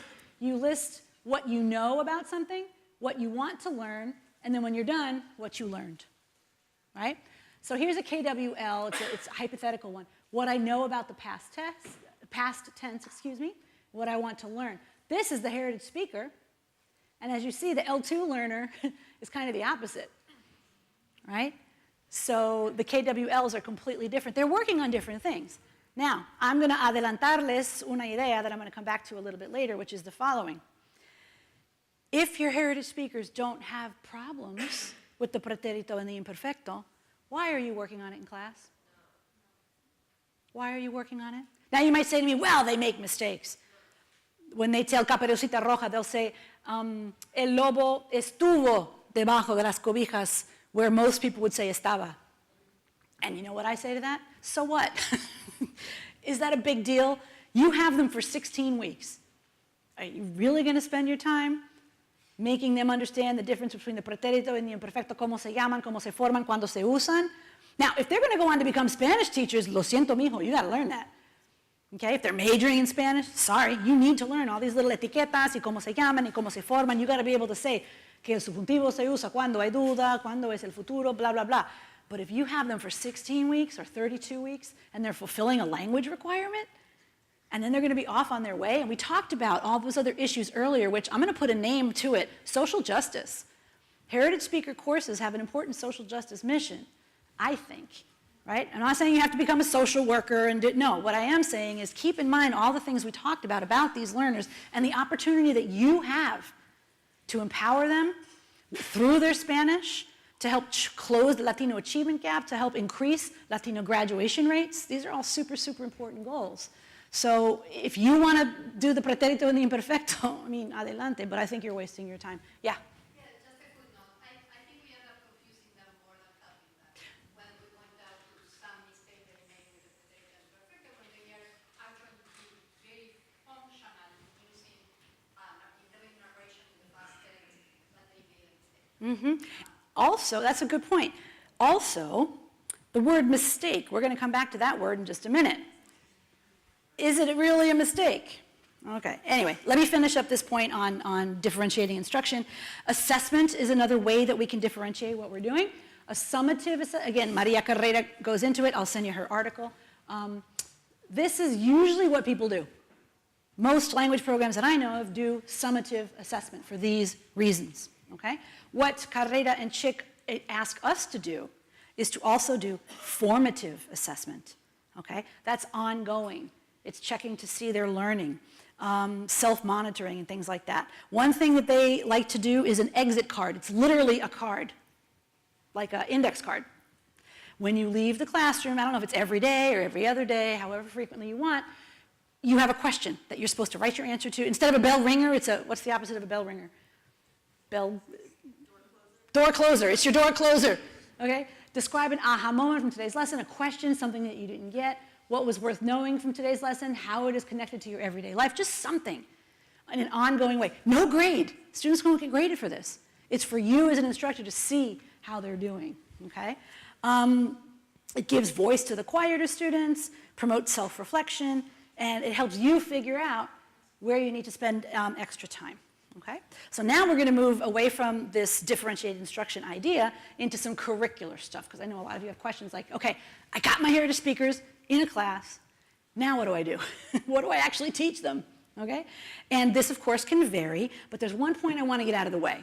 And the point that I want to get out of the way is this concept of standard language. Okay?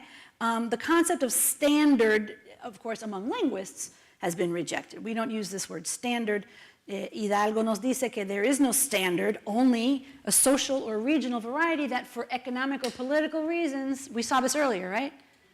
The people who have privilege, the way that they speak, is considered the prestigious variety. Okay? También Alberto Escobar lo dijo, standard language is an abstract concept representing a variety that no one actually speaks. Now, what Spanish does have is standardized spelling. De eso no hay duda. Lápiz se escribe con Z, con acento en la A, everywhere that I know of. Okay? So Spanish has standardized spelling. English doesn't. Do I have any Canadians here or any Brits? And you put U's and color and That concept is actually now challenged by the inclusive language, lenguaje inclusivo. that's a good point.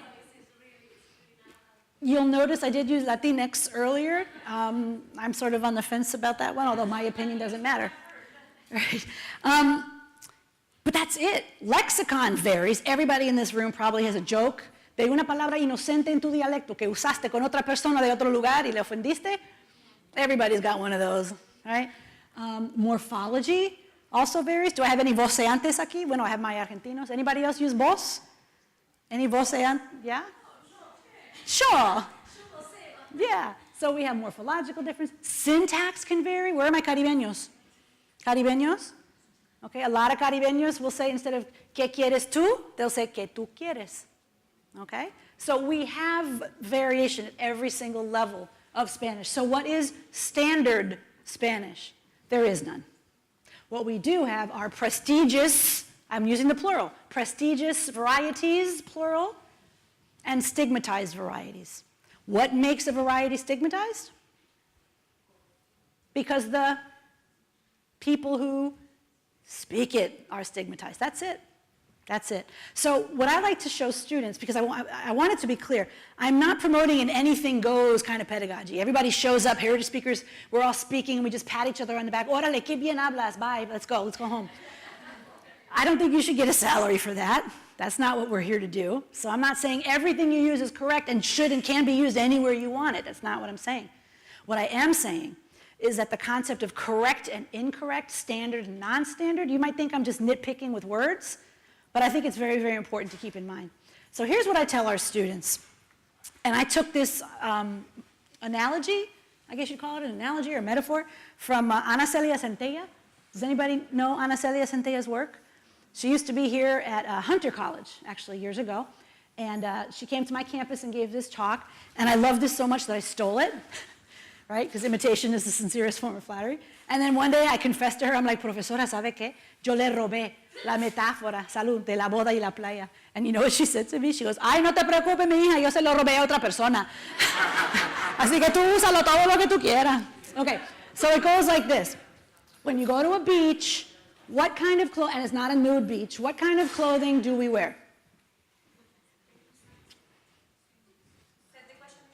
What do you wear when you go to the beach? No, I said it's not a nude beach. You can't say nada. Bathing suit, traje de baño, una playera, right? What about on your feet? Chanclas. So if you were someone like, oh, I don't know, let's say Justin Timberlake, maybe you would go to the beach like this, okay? Ahora, ¿qué pasaría si al señor Timberlake le tocara acudir a este lugar esa noche, que parece ser un templo, una iglesia, un lugar así muy formal? What would he wear? Tuxedo. ¿Aquí qué se pone? Corbata. ¿Llevaría las chanclas? ¿Qué se pondría? Zapato de vestir, like this, okay? ¿Qué pasaría si al señor Timberlake se le ocurriera acudir a la boda vestido así? ¿Qué diría la gente? Bueno, aparte de... ¿Qué dirían? Bueno, I'd be like this. ¿Pero qué diría la gente? Chismear, ¿pero qué dirían? ¿Pero qué le pasa? ¿Qué descarado? ¿Cómo se le ocurre venir así vestido? Está vestido de manera totalmente inapropiada. Sorry, I was pointing at you. I got excited. It's like my cat. Inapropiada. Ahora, what would happen del mismo modo if he goes to the beach dressed like this? Y no es la boda de Brad Pitt getting remarried at a beach wedding or anything like that. ¿Qué diría la gente si él llega a la playa vestido así? Pero qué incómodo. Se estará asando el tipo. Está loco. Está vestido de manera totalmente inapropiada. That's our word, inapropiada. Now, here's the crux of my question. Can you say que un traje de baño sea incorrecto? Puede ser una prenda de ropa intrínsecamente incorrecta. Can you use that word to describe an article of clothing? No. What you can say is that it is inapropiado. Okay? You see where I'm going with this? Where am I going with this? You realize I'm not talking about beaches and weddings. I'm talking about communicative acts. Okay? Anything that a person says that is from their community, the community says it, you may not call it incorrect. If you call it incorrect, you are showing your ignorance. What you may call it is inapropiado for a certain context. And don't talk about standard, non-standard, correct, incorrect. You can talk about formal and informal. Okay? Now here's the thing. Nuestros estudiantes nos llegan con un español de la playa. And when they come to our classroom, which we think is a boda, right? We like to think of our classroom as a place that's formal language, right? There's a couple of ways we can react when Juanito shows up in a bathing suit. You can go, oh, pero ¿cómo te atreves? ¡Qué descarado! You said, aiga, fuiste, tú no sabes nada de gramática, no sabes nada de español. Quítate ese traje de baño y quémalo. I never want to see it again in my life. Okay? So you can humiliate your students. See how well that works for you. Okay? Another option might be, bueno, at least he's not naked. Okay. I'm working with some here. No viene encueradito el niño, tiene algo. So I'll tell you what. Come with me, vámonos para Macy's. Let's go. Y tú le ayudas a ampliar su vestuario, right? Here, look, you got to put a shirt on. It goes like that. No, no, no, the tie doesn't go on your head. It goes on your neck, right? And they're going to mess it up. The shoes will be on the wrong feet. How long did it take you to speak and write a nice, formal Spanish? Did it take you 16 weeks? Or did it take you longer? Okay? So what you're doing is instead of humiliating and taking away, you're adding. Does that make sense? And you're telling him, mira, tu forma de hablar está perfectamente bien y aceptable. Solo que en ciertos contextos la gente espera otra cosa. Okay? La gente espera otra cosa. And I want you to make that choice. What happens if they go out into the world and they decide, I want to use aiga in these contexts? You know what? Then they're making that choice. Glenn Martinez, I don't know if you're familiar with his work. Glenn Martinez is now at Ohio State. He's got this great phrase. He says, if a student comes to your class saying aiga, which we know is stigmatized, and leaves your class saying only aya, you have added nothing of value. You really haven't. If your student comes saying aiga and leaves with the knowledge que aiga está estigmatizado, because the people who use it, because there's linguistic prejudice around the world, people have prejudice against the people from rural communities, poor communities who aren't formally educated and say aiga. The prestigious form is aya, and I can make a choice. Then you have, does that make sense? Then you have added value to that student's repertoire, okay? Now, I told you that the students come to us with beach Spanish. Look at the student's Spanish closet. Solo tiene ropa de la playa. And the English closet, mira lo que tiene, los dos. Tiene ropa de la playa y ropa de la boda. ¿Por qué? Los contextos, porque ¿dónde se crían?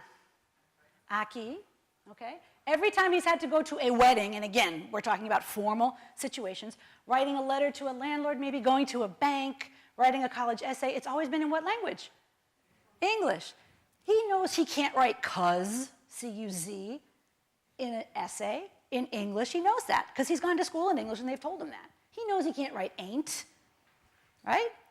What he doesn't know is that aiga or fuistes or no más instead of solamente, he doesn't know that those are considered informal uses and that they don't belong in a college essay. So our job is not to go, oh, pero ¿cómo es que tú no sabes eso? Our job is to understand, bueno, claro, no vas a saber eso. It's my job to teach him. And in the same way that I treat my second language learners with respect, I don't expect them to know, like los colores, los números, los días de la semana. How would I expect this kid to know that he shouldn't use X or Y or Z in a class? Okay? And here's another example that I did not steal from anybody. I came up with it myself. You know who Tupac is, right? Right? Tupac? Well, this is usted Pac. Right? The idea is, you're getting, okay, here come the photos, ready? You're getting the students to see what formal language use is about, okay? And if you bring, what I just showed you, de la boda y la playa, I show this to them. This isn't a secret thing that only teachers should understand. This is part of my curriculum at my university for them to understand these things. And again, I'm not saying to students, okay, what I am saying to students is, I'm sorry, in my class, yo sí te voy a quitar puntos. If you use a form that I've told you, we've talked about, que esto no es apropiado para tal contexto, it's my job to get you to see the difference. I'm going to take off points if you put your corbata on your head or if you don't wear a corbata at all. Okay? But out in the real world, you can make your own choices about what you want to do. Does that make sense? So I'm not telling them that anything is right or wrong. Okay? I want you, as Spanish teachers, I always tell my students this, I want you to think like a geologist. Okay? Why do I say a geologist? A geologist does not go out into the field and go, esta piedra incorrecta. You're laughing because it's ridiculous. That's a ridiculous thing to say, isn't it? Una piedra no puede ser incorrecta, okay? I want you to question the concept of incorrect. What would a geologist say when they see a rock that they've never seen before? ¿Qué pregunta se hace? Why is it this way? ¿Cómo se formó? What was the pressure? What was the chemical composition? I don't know what geólogos say, but you know, they would say, so if you hear a new form, right? Like una vez una muchacha me dijo que su abuela le había regalado unas pantallas for her birthday. For me, a pantalla es esto. I was like, pero la abuela, ¿por qué le regaló pantalla? Y más de una. No entiendo. I didn't understand it. So I could say, eso es incorrecto. And I have colleagues like that. It tends to be, but not always. I remember this fella, nice guy, white guy from the suburbs who went to Spain, and he learned camión, and that was it. Troca is wrong. It's camión, because that's what he learned in Spain. Okay? So a better approach would be to say, a ver, para ti, ¿qué son las pantallas? And she, oh, earrings. En Puerto Rico, estas son pantallas. So you need to become a student of your students. You can't possibly know every single thing about Spanish the way it's spoken around the world. I'm sorry. Y'all are smart people. None of us knows everything. So you've got to become students of your students, okay? So that's the kinds of, when a student says something, try to figure out, did he just make that up? Or does his whole community say it? I got to learn these things. It's very important, okay? So basically, question the concept of incorrect, talk about formal versus informal. This is a question of respect. It's a question of respecting what our students bring to the classroom, okay? I'm going to give you another example. I already told you that I was raised on Long Island. And here in the United States, how do we refer to this metal box that you get into and it brings you up and down? That's right, it's an elevator. And how do you refer to that back part of the car? We call it the trunk. Yeah, okay. You know what nobody ever said to me my whole life? Nobody ever said to me, Kim, you know what? You better start calling this a lift, and you better start calling this a boot. Pa que te entiendan en Inglaterra. Nobody ever said that to me, right? Si yo voy a Inglaterra un día, maybe after a while I'll start using those words para facilitar la comprensión. But maybe I never will go to Inglaterra. I'll keep using my words. So, mi pregunta es válido pedirles a los hispanohablantes estadounidenses que abandonen sus maneras de hablar para que se les entienda mejor en otro lugar? Why do we consistently impose somebody else's norm on U.S. Spanish speakers? P.S. Do you know what number, qué número ocupa Estados Unidos en los países hispanohablantes del planeta? En cuanto al número, not tamaño. Depende como cuentas. I actually published in a book that we were segundo, but all right, I'm going to confess this right here. I know I'm being filmed.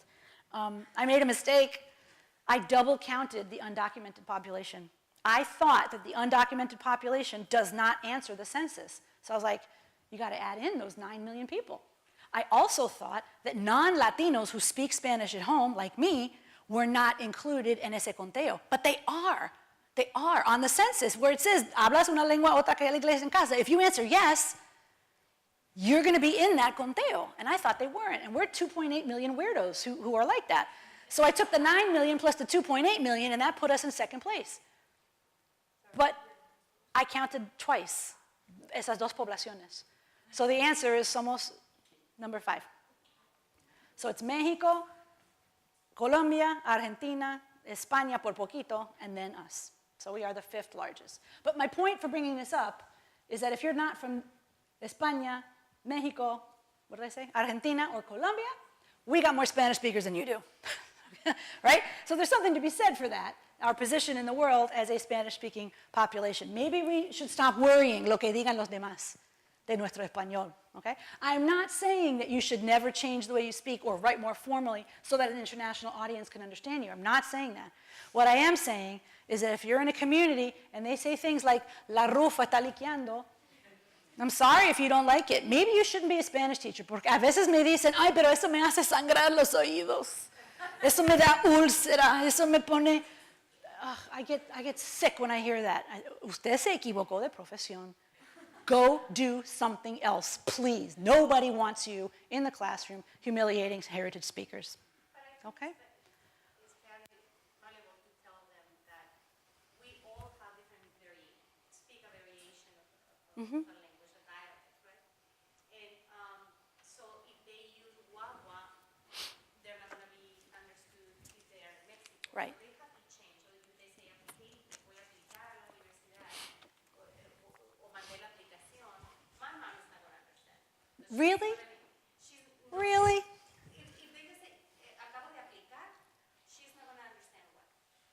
Because she has never been in contact with it. She doesn't speak English. I get that, but is it the student's job to be understood by everybody's mama around the world? No. What I'm saying is that if you go to Mexico or to Colombia, or for example, if you go to Mexico and you say guagua, because you are... Sure. And if I go to England and I say elevator, Yeah. I'm going to have the same problem. That's right. That's right. But while I'm here, Right. why should I change? Exactly. And that's what I'm saying. When you are in a community where this is the convention, is perfectly correct. Yep. Sit. We have a comment here. I have a question that you might get to later on, but what about when they mix languages? Ah, yes, we will get there. Yes. I walk the walk. They used to it, right? But Yeah. how do we address that? Right. I'm going to come to that. I'm going to talk about language contact phenomenon. So anyway, this is the main point that I wanted to get across. And P.S., they do see this in writing all the time. It's in the newspaper. So maybe I'll send this to your mom so she'll know what it is. Los taxes. I've also seen it with an A, taxas. Right? Now, again, please don't interpret what I'm saying as anything goes, speak what you want, where you want, when you want, how you want. There are contexts. I'm not saying, we got to prepare our students for jobs. I tell my students, I didn't make the rules, I'm sorry. I know you say aiga, and it's beautiful, and it's perfectly fine. Pero si tú quieres conseguir ese trabajo, you're going to need to say aiga. That's just, it's repressive, and it repeats power structures, but that's the way it is for now, okay? Let's see what else. So again, I think this is one of the hardest jobs that we have, is deciding what's okay at the wedding. Who's the bouncer? Who's the judge? Who decides? Is it you? Is it me? Is it La Real Academia? Okay. I think these decisions need to be locally grounded and based on the audience. If you thought I had a magic bullet answer to give you, I'm sorry, I don't. Right? And I'll give you another example. My students very typically use el gerundio en lugar del infinitivo en posición de sujeto. So instead of saying, fumar es malo para la salud, what do they say? Fumando. They take it from English. And I used to always say, mira, eso es de la playa, en la boda, you have to say fumar es malo. And they would go say, okay, fumar, and they would write fumar, and then outside class, they would go right back to fumando. And you know what I realized? That is U.S. Spanish, period. And I stopped teaching it. I just stopped. I leave it alone now. I just don't think, so the decision you have to make is, ¿qué tan estigmatizado está la forma que están usando? Does it really mark them strongly or not? And I don't think fumando está malo para la salud or whatever it is they say. I don't think it marks them that strongly.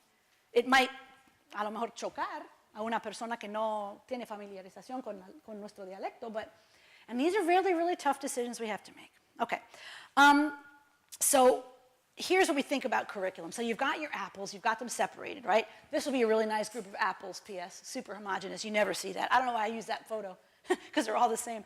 The first thing you have to figure out is what they already know, salud, and what do they not know, right? Salud, amor, dinero, ¿qué más? ¿Qué viene? ¿Qué sigue? How do you place them in the correct course? These questions are unproblematic in L2, right? I mean, it's not that they're completely unproblematic, but they're pretty straightforward. We've got years and years and years and years and years of best practices around these questions. In heritage classes, it's very, very challenging. Okay, so again, you need to figure out what they can already do, and then figure out what they can't do yet. And what I want you to do, and we're going to have to do this pretty quickly, I just want you to really quickly, so there's that one sheet that I told you I want to collect from you later. I asked you to put your name at the top and to tell me the percentages of the students that you have of each, the Juanitos and the Martas, etc. If you could on the back of that, lo que yo les voy a recoger, if you could write 4 things that your students can already do. Okay? And then 3 or 4. And then 3 or 4 things that they can't yet do when they show up to your classroom. Okay? Tienen 1 minuto para hacerlo. Ok, les quiero enseñar un ejemplo de mi universidad. People ask me, well, I don't know yet. We want to start a heritage program. They're running around the campus. I know they're there. I want to figure out who they are. And yet, I don't know. I don't have the answers to this yet. So for me, the quick and dirty way to do it is to have them write something. Just have them write something. If they can't write, then you've got a population that's more like La Carolina. ¿Se acuerdan de Carolina? The one who watched the novelas con la abuela? Then you've got to do something else. But given my population, this works. It's quick and dirty. They have 3 prompts. They got to choose one. Este muchacho eligió the minimum wage should be raised. Okay?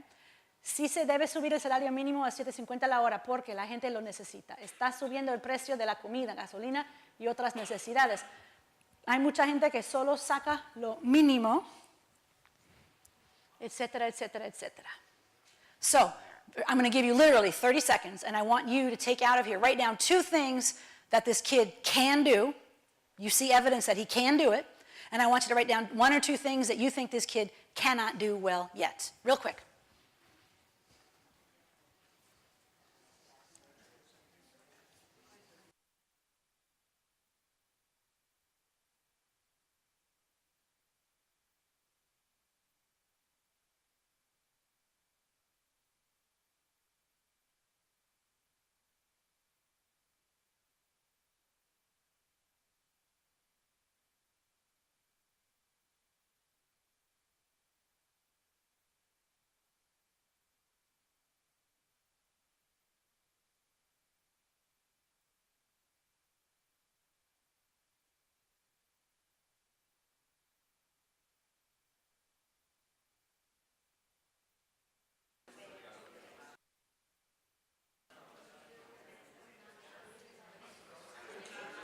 Dime.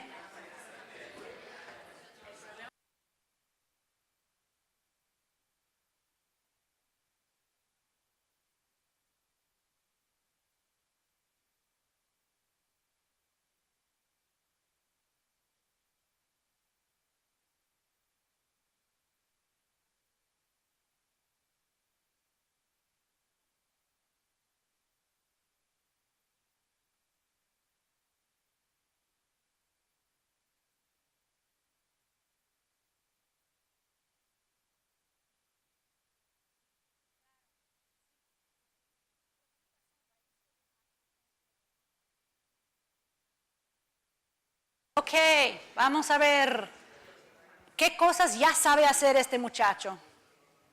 Expresar una opinión. Expresar una opinión, lo hace muy bien. What else? Yeah?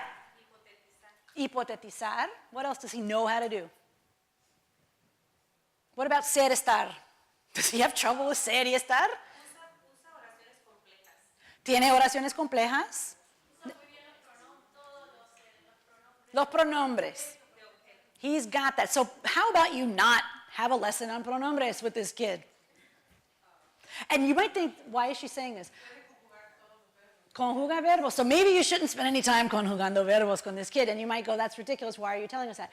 I spend a lot of time in Chicago public schools, high schools, Spanish classes. And I see so many teachers who will spend 50 precious minutes of their curriculum doing artículos definidos.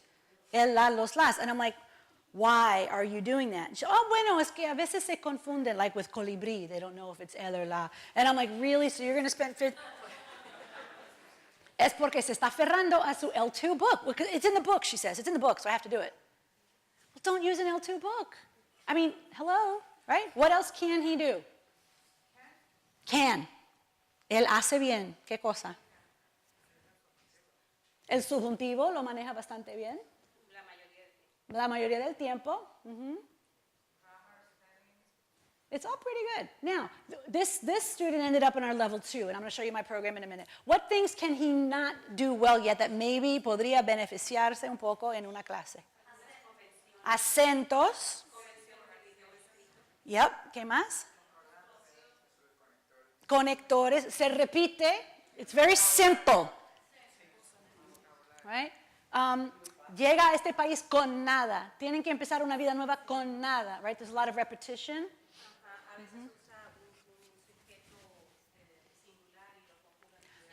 Okay, muy pocas veces. So if the majority of your students were like this, what would your Spanish program look like? Here's the thing. We talked about this. The apples are going to be very, very varied.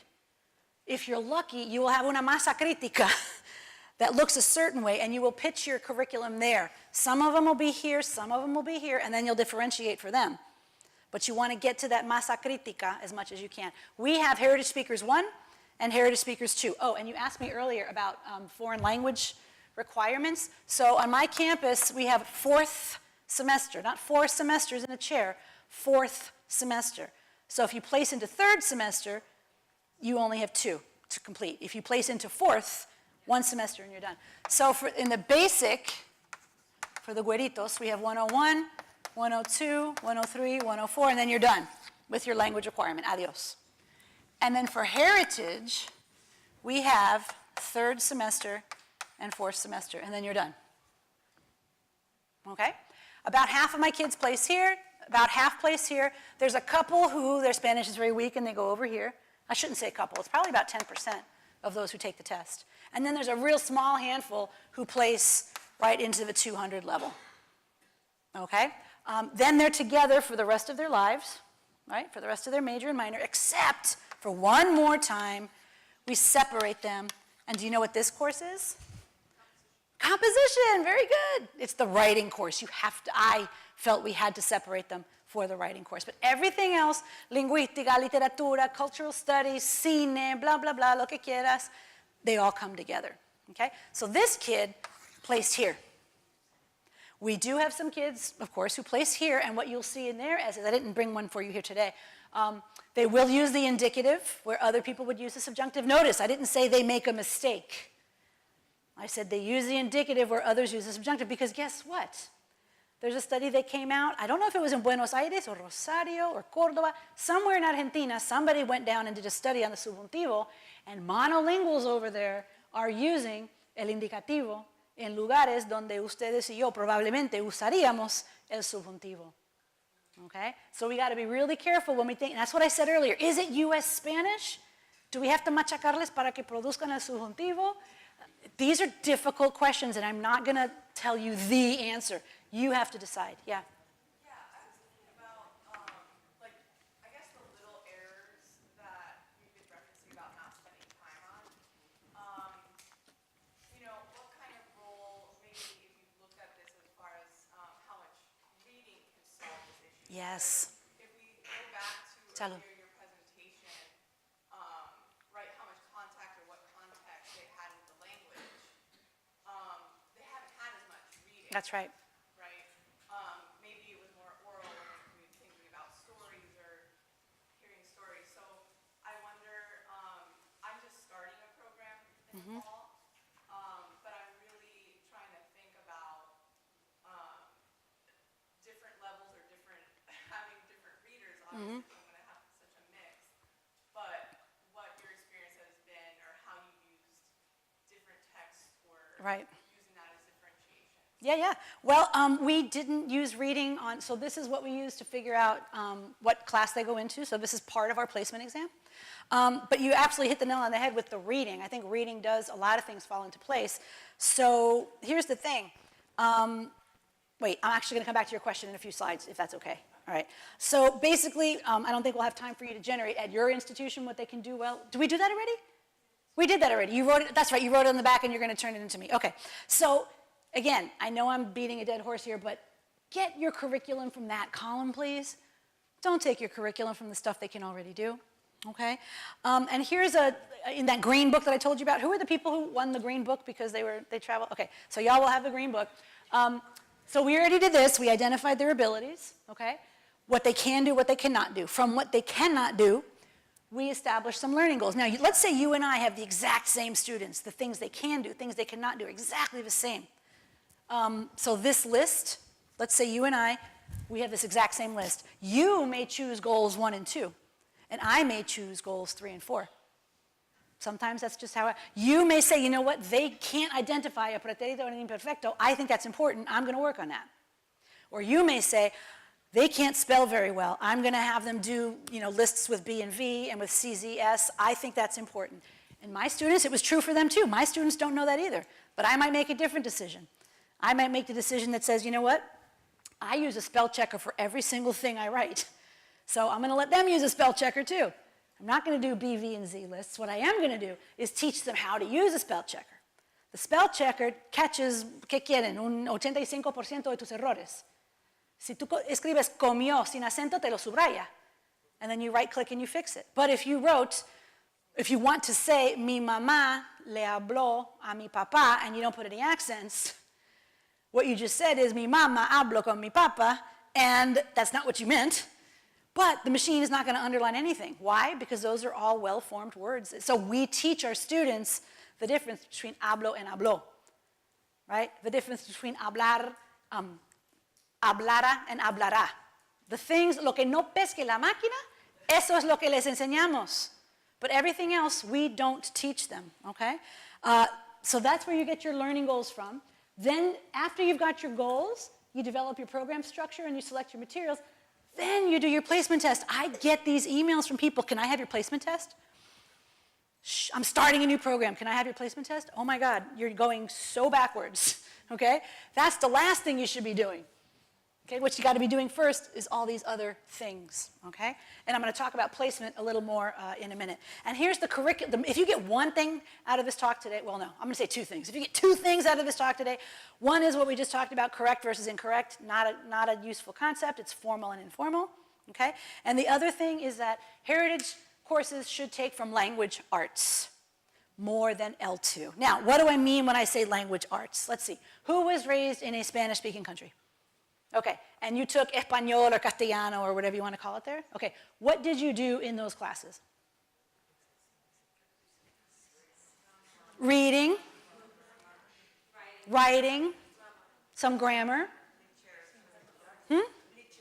literature. And you learned how to write about the literature, stuff like that, okay? That's what I mean when I say language arts, okay? Here's the thing, though. You can't go to Venezuela, take the book that they use at a university in Venezuela for Castellano classes, and boom, import it and use it here. Because that's not, our students can't, they're just not strong enough to do that. So we're going to talk a little bit about what it should look like. It should look like language arts with some linguistic support. Okay, it's what I'm going to call L2-like, L2-ish. Okay, so if you've got a student like who's not very strong, a group of students and their Spanish isn't that strong, maybe your class, half of it has L2-ish support and structure to it, really helping them get through stuff, but the other half is a more language arts approach. And this comes back to the comment we had earlier about reading. Reading absolutely being important. If your students are stronger, like the one I just showed you, the essay that I just showed you about el salario mínimo, that kid placed into Heritage 2 in my university, and my program looks more like that. It's a lot more language arts. You see, it's a bigger proportion with a little bit of linguistic support, okay? Because as I mentioned to you, most of my kids are like Jose. We're about 3/4 reading and writing. So writing, reading, reading, reading, reading, writing, writing, reading, because that's what they have trouble with, okay? And then the other 25% is a language use focused goals. This is the book we use. It focuses on argument writing. It doesn't do this merry voyage through the genres, first narration, then description, no, argue. Come up with a thesis statement, and I'm not criticizing Chicago Public Schools teachers when I say what I'm about to say. And it may be true across the country, I don't know. A lot of college students who show up, especially at Hispanic serving institutions like mine, they cannot write a strong essay. And you and I were just talking about that a moment ago. They can't do it in English, much less in Spanish.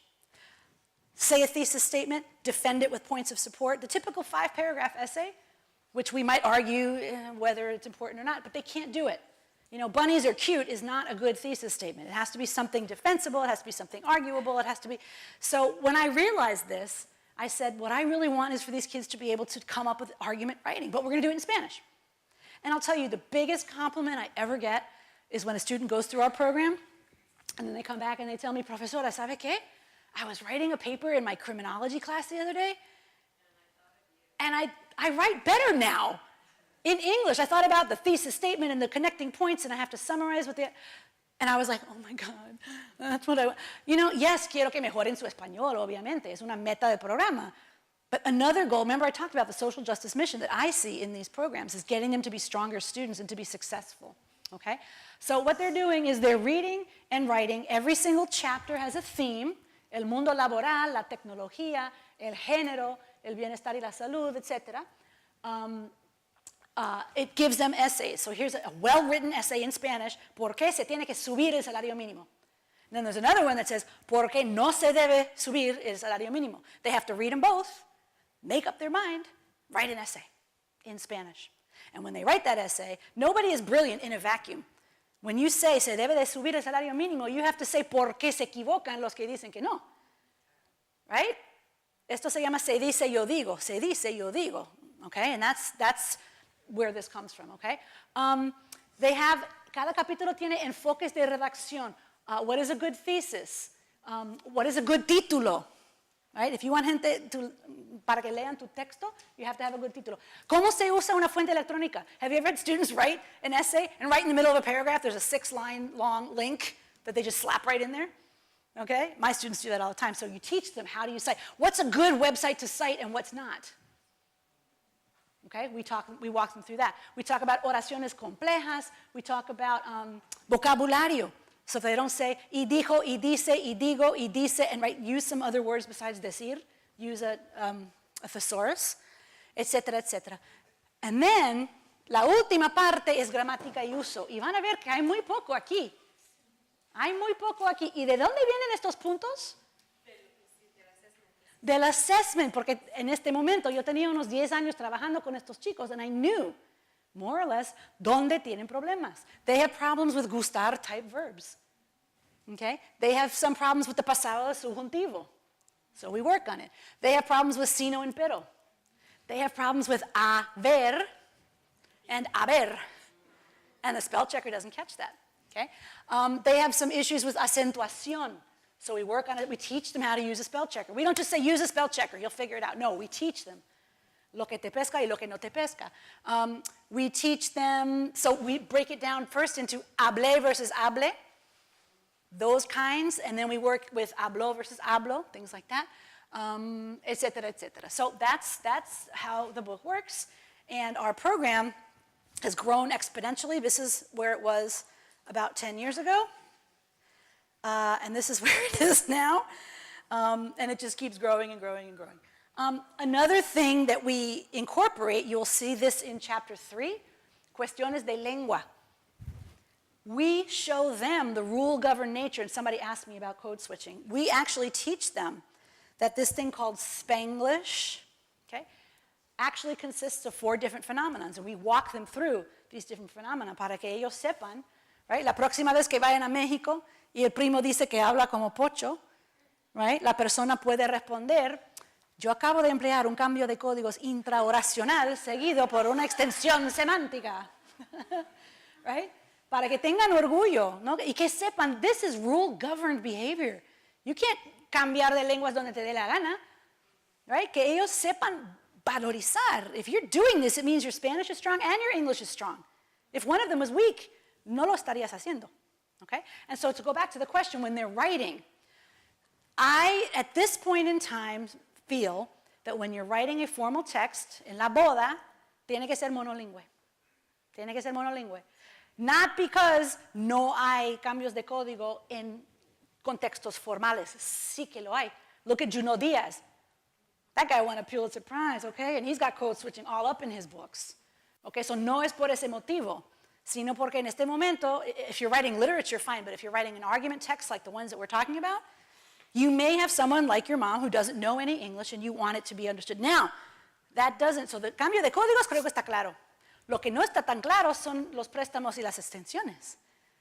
Right? If they're saying aplicar, do you tell them in their essay, ¿sabes qué? tienes que usar una palabra un poco más internacionalmente conocida como solicitar? Or do you you just point it out and say, solo para que sepas? Most people use solicitar, but this is fine here. Or do you not say anything? I'm not going to tell you what to do. No, you got to, what I would do, it would depend on the audience. Who are they writing this for? Are they writing it for the head of the dean of students, or are they going to send it to El Clarín in Argentina? Right? Yeah, there was a comment over here. I was going to ask, actually, and you kind of addressed it, but with all of your writers, do you make it an explicit audience that the students are going to All of them. Absolutely. more international thing that they're writing that then you can point out, like, Africa in this context maybe is not Yep. the first choice because a lot of people won't understand. Exactly. So every single chapter, they write 2 cartas, and they're called cartas, right? Escríbele una carta. Tienes un vecino que se quejó porque otros vecinos de ustedes is a gay couple y se quejaron. Now you write a letter to the homeowners association saying why you don't think they should, or what you think about the situation. They're always writing, it's a carta to somebody with some purpose, always. So, right, so depending, if you're writing it to the homeowners association, maybe aplicar would be fine. I'm just using that example. But if they're writing it to the Secretary of State about raising, I don't know, something, then maybe they wouldn't. So it's all context driven, okay? I told you that I don't like this term Spanglish. I won't have time to go into it. If you go to my website, you'll see Ana Celia Centella and Ricardo Tegui are the best of friends, but they disagree on what to call it. They don't disagree on the fact that this kind of language is great and wonderful and fine. It's not that Ricardo Tegui is against Spanglish. No, no, no. He's against the word Spanglish. He's against the label Spanglish. Yeah, no, he wants to call it something. The term, it says the term. Oh, okay, sorry. The term. They're both absolutely pro-code switching, pro-US Spanish. He does not like the word Spanglish. He thinks we should call it US Spanish. Because, he says, si tú le dices a un muchacho, tú hablas Spanglish, le estás diciendo que no habla Spanish. O el propio joven que dice, yo no hablo español, yo hablo Spanglish. They never say it with pride. Ask people about the term Spanglish, or listen when somebody says, I speak Spanglish. Are they really saying it with pride, or are they saying as if to say, no es español y no me juzgues? Okay? So I would encourage you, have your students go to the debate. Es en español. So they can go to this website, they can listen to the debate and make up their mind. Will they use the term Spanglish from now on or not? Will you use the term Spanglish anymore after watching this debate or not? Okay? That's something else you can do. It's been brought up, what do we do with grammar? What does grammar mean? When people say they don't know grammar, they have to study grammar, what do they mean? Do they mean terminology? Or do they mean use? Now, Alberta brought up a good point earlier. Sometimes you confuse students more when you give them these fancy grammatical explanations. I would say don't work on stuff, I know I'm beating a dead horse here, don't work on stuff they already know. Yo como, filling in the blank with the present, right? Don't do that. Do work on stuff that they have trouble with. They have trouble with gustar verbs. My students have trouble with the pasado subjuntivo, but again, is this really important? I have you for 16 weeks, am I going to get you to produce fuera here instead of era? Is that really keeping me up at night? I don't know. This one I already told you I stopped doing. I just leave that alone. They do use a in the present, first person singular, and I don't know why, but I do work on that. So these are choices that I've made. You might make different choices about what grammar you want your students to do, okay? Writing, I think, is super important. They've got to read and write and write and read. Writing is a process, okay? They have to do multiple versions. They have to do, always have an audience and a purpose. We already talked about this.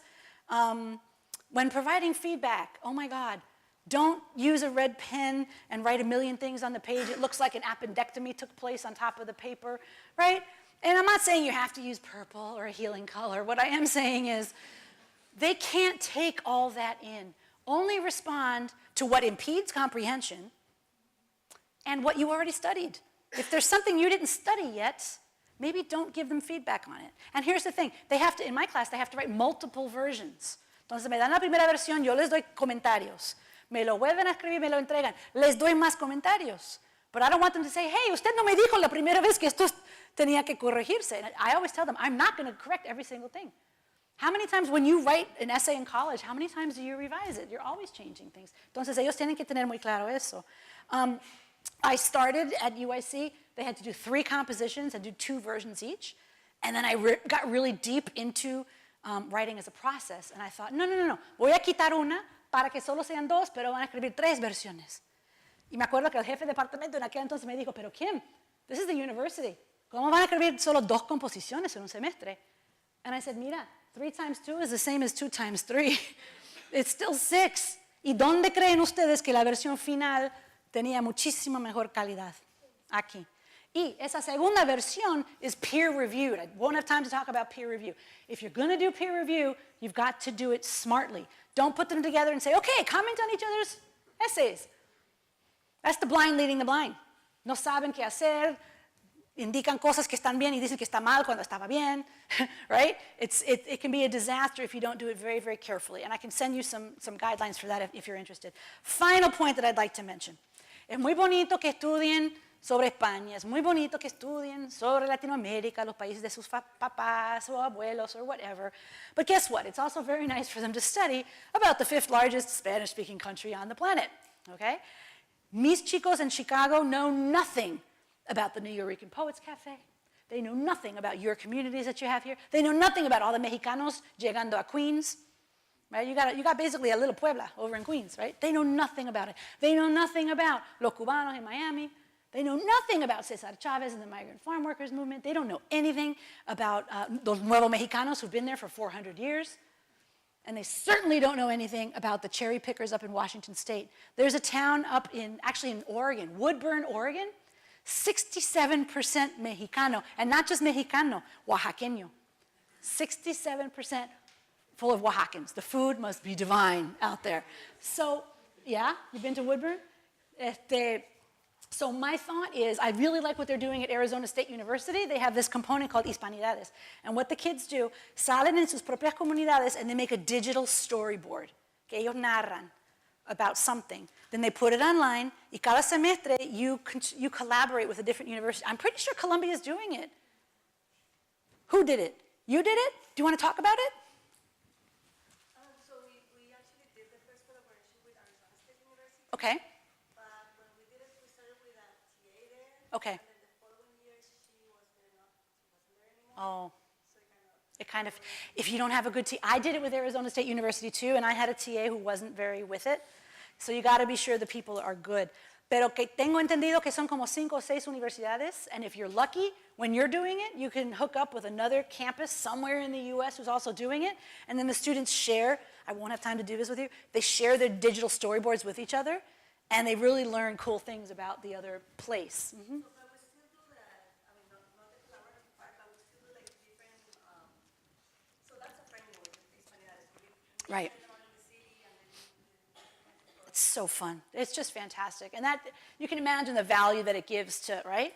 In a Spanish, it's decolonizing our Spanish curricula. If you think about it, and these debates still rage, how colonial and neo-colonial a lot of our Spanish department curricula are, dominated by a Spain-centric version, right? Or even if it's Latin American-centric, we're trying to get a more Latino perspective in these courses, and this is a really good way to do it.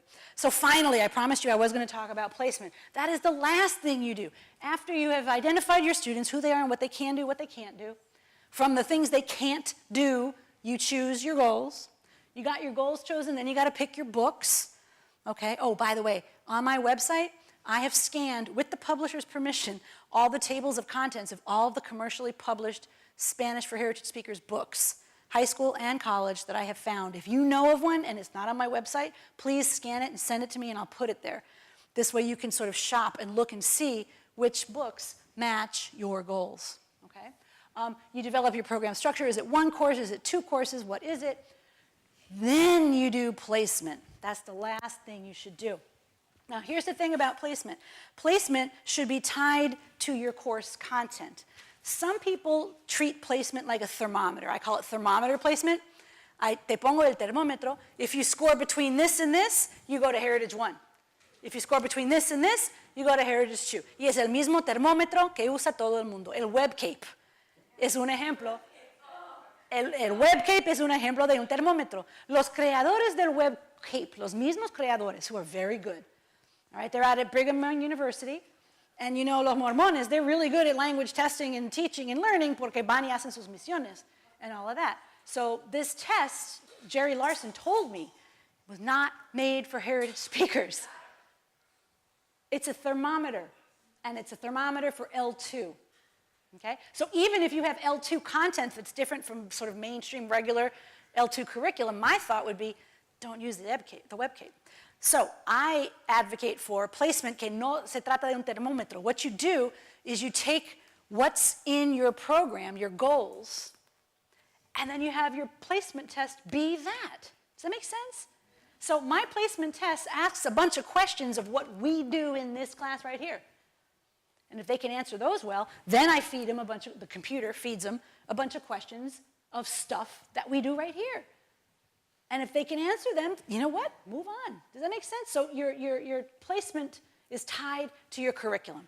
To me, it doesn't make sense to use thermometer placement based on some weird, I don't know what. And somebody over here mentioned that they had their students take this placement test, but it really doesn't reflect what they actually know. Final note, if you want more preparation, you probably know that the National Heritage Language Resource Center is in Los Angeles. They're always having workshops. They're always having classes. They're having a workshop in Albuquerque this summer, if you can make it out there. But they also have this. This is online. This is the best thing since sliced bread. You don't have to scramble to write it down because I'll send you the PowerPoints. It has 8 lessons. And you click on the lesson and you see videos and it asks you questions and it's amazing. If you have a friend who's teaching heritage speakers, wasn't here today or just doesn't know what to do with their heritage speakers, this is a really, really, really good place to start. Is that free? Yeah. You just have to create an account. It's 100% free. All you have to do is create an account. And at the end, they have a couple of modules in other languages too, okay? Another question I get, who is qualified to be a heritage speaker teacher? Do you have to be a native speaker? Notice how I put that in quotes. What does that mean? Sometimes it's easy to find a native speaker. I think we'd all agree I'm a native speaker of English, right? But other times it's not so clear who's a native speaker, what that actually means. Does it mean you had to be raised monolingually in that language? What does it mean? So that's questionable. Anyway, I will tell you that of the 3 flavors of teachers, I think there's 3 flavors of teachers generally. There's those who were raised in Latin America and Spain. There's those who were raised here in the US monolingually, who went and learned it as a second language later in their life. And then there's those who are heritage speakers themselves, right? Of all those 3 groups, I have seen the best heritage speaker teachers and the worst heritage speaker teachers. So it doesn't matter which flavor you are. You can be awful or you can be great. And you're great when you have these ideas about sociolinguistic appropriacy, when you have these ideas about respecting your students, when you have ideas about what it means to grow a language that has been historically repressed and minoritized. These are the kinds of things that make you a good teacher. This article is fantastic. It's called, here's the title, you ready? A Gringa is Gonna Teach Me Spanish. That's the title of this article. She does a great job unpacking what does it mean to be a white person, right? Teaching Spanish, a language that has been systematically denied to a whole population of people. What are some of the things we need to think about and unpack when you're occupying that position of language expert with a group of people who've been denied their own language? Right, so these are the concepts I think we have to keep in mind, la boda y la playa, geólogos, etc. That's what makes us good teachers. Here is a moderately shameless self-promotion for the Green Book. And you know what? You guys were so good today. How about everybody gets a copy of the Green Book? Yay! Oh my God, I feel like Oprah. Look under your seats and you'll find keys to a car, right? Anyway, so these, that's my website where you can get all the stuff that I told you about. Do we have time? I wanted to, remember I talked about the exit quiz? En la hoja que ustedes ya me iban a dar con las demás cosas, muy rapidito que me escriban algo de aquí. Una pregunta, que elijan una pregunta, que me escriban su respuesta. I'll just give you about 30 seconds to do that. Because I know I have to get off the stage here. Ya que les prometí el libro, me tienen que entregar algo ustedes, come on.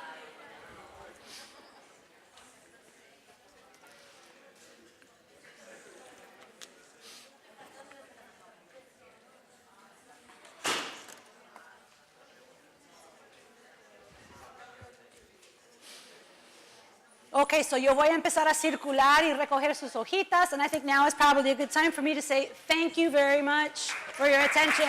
Thank you.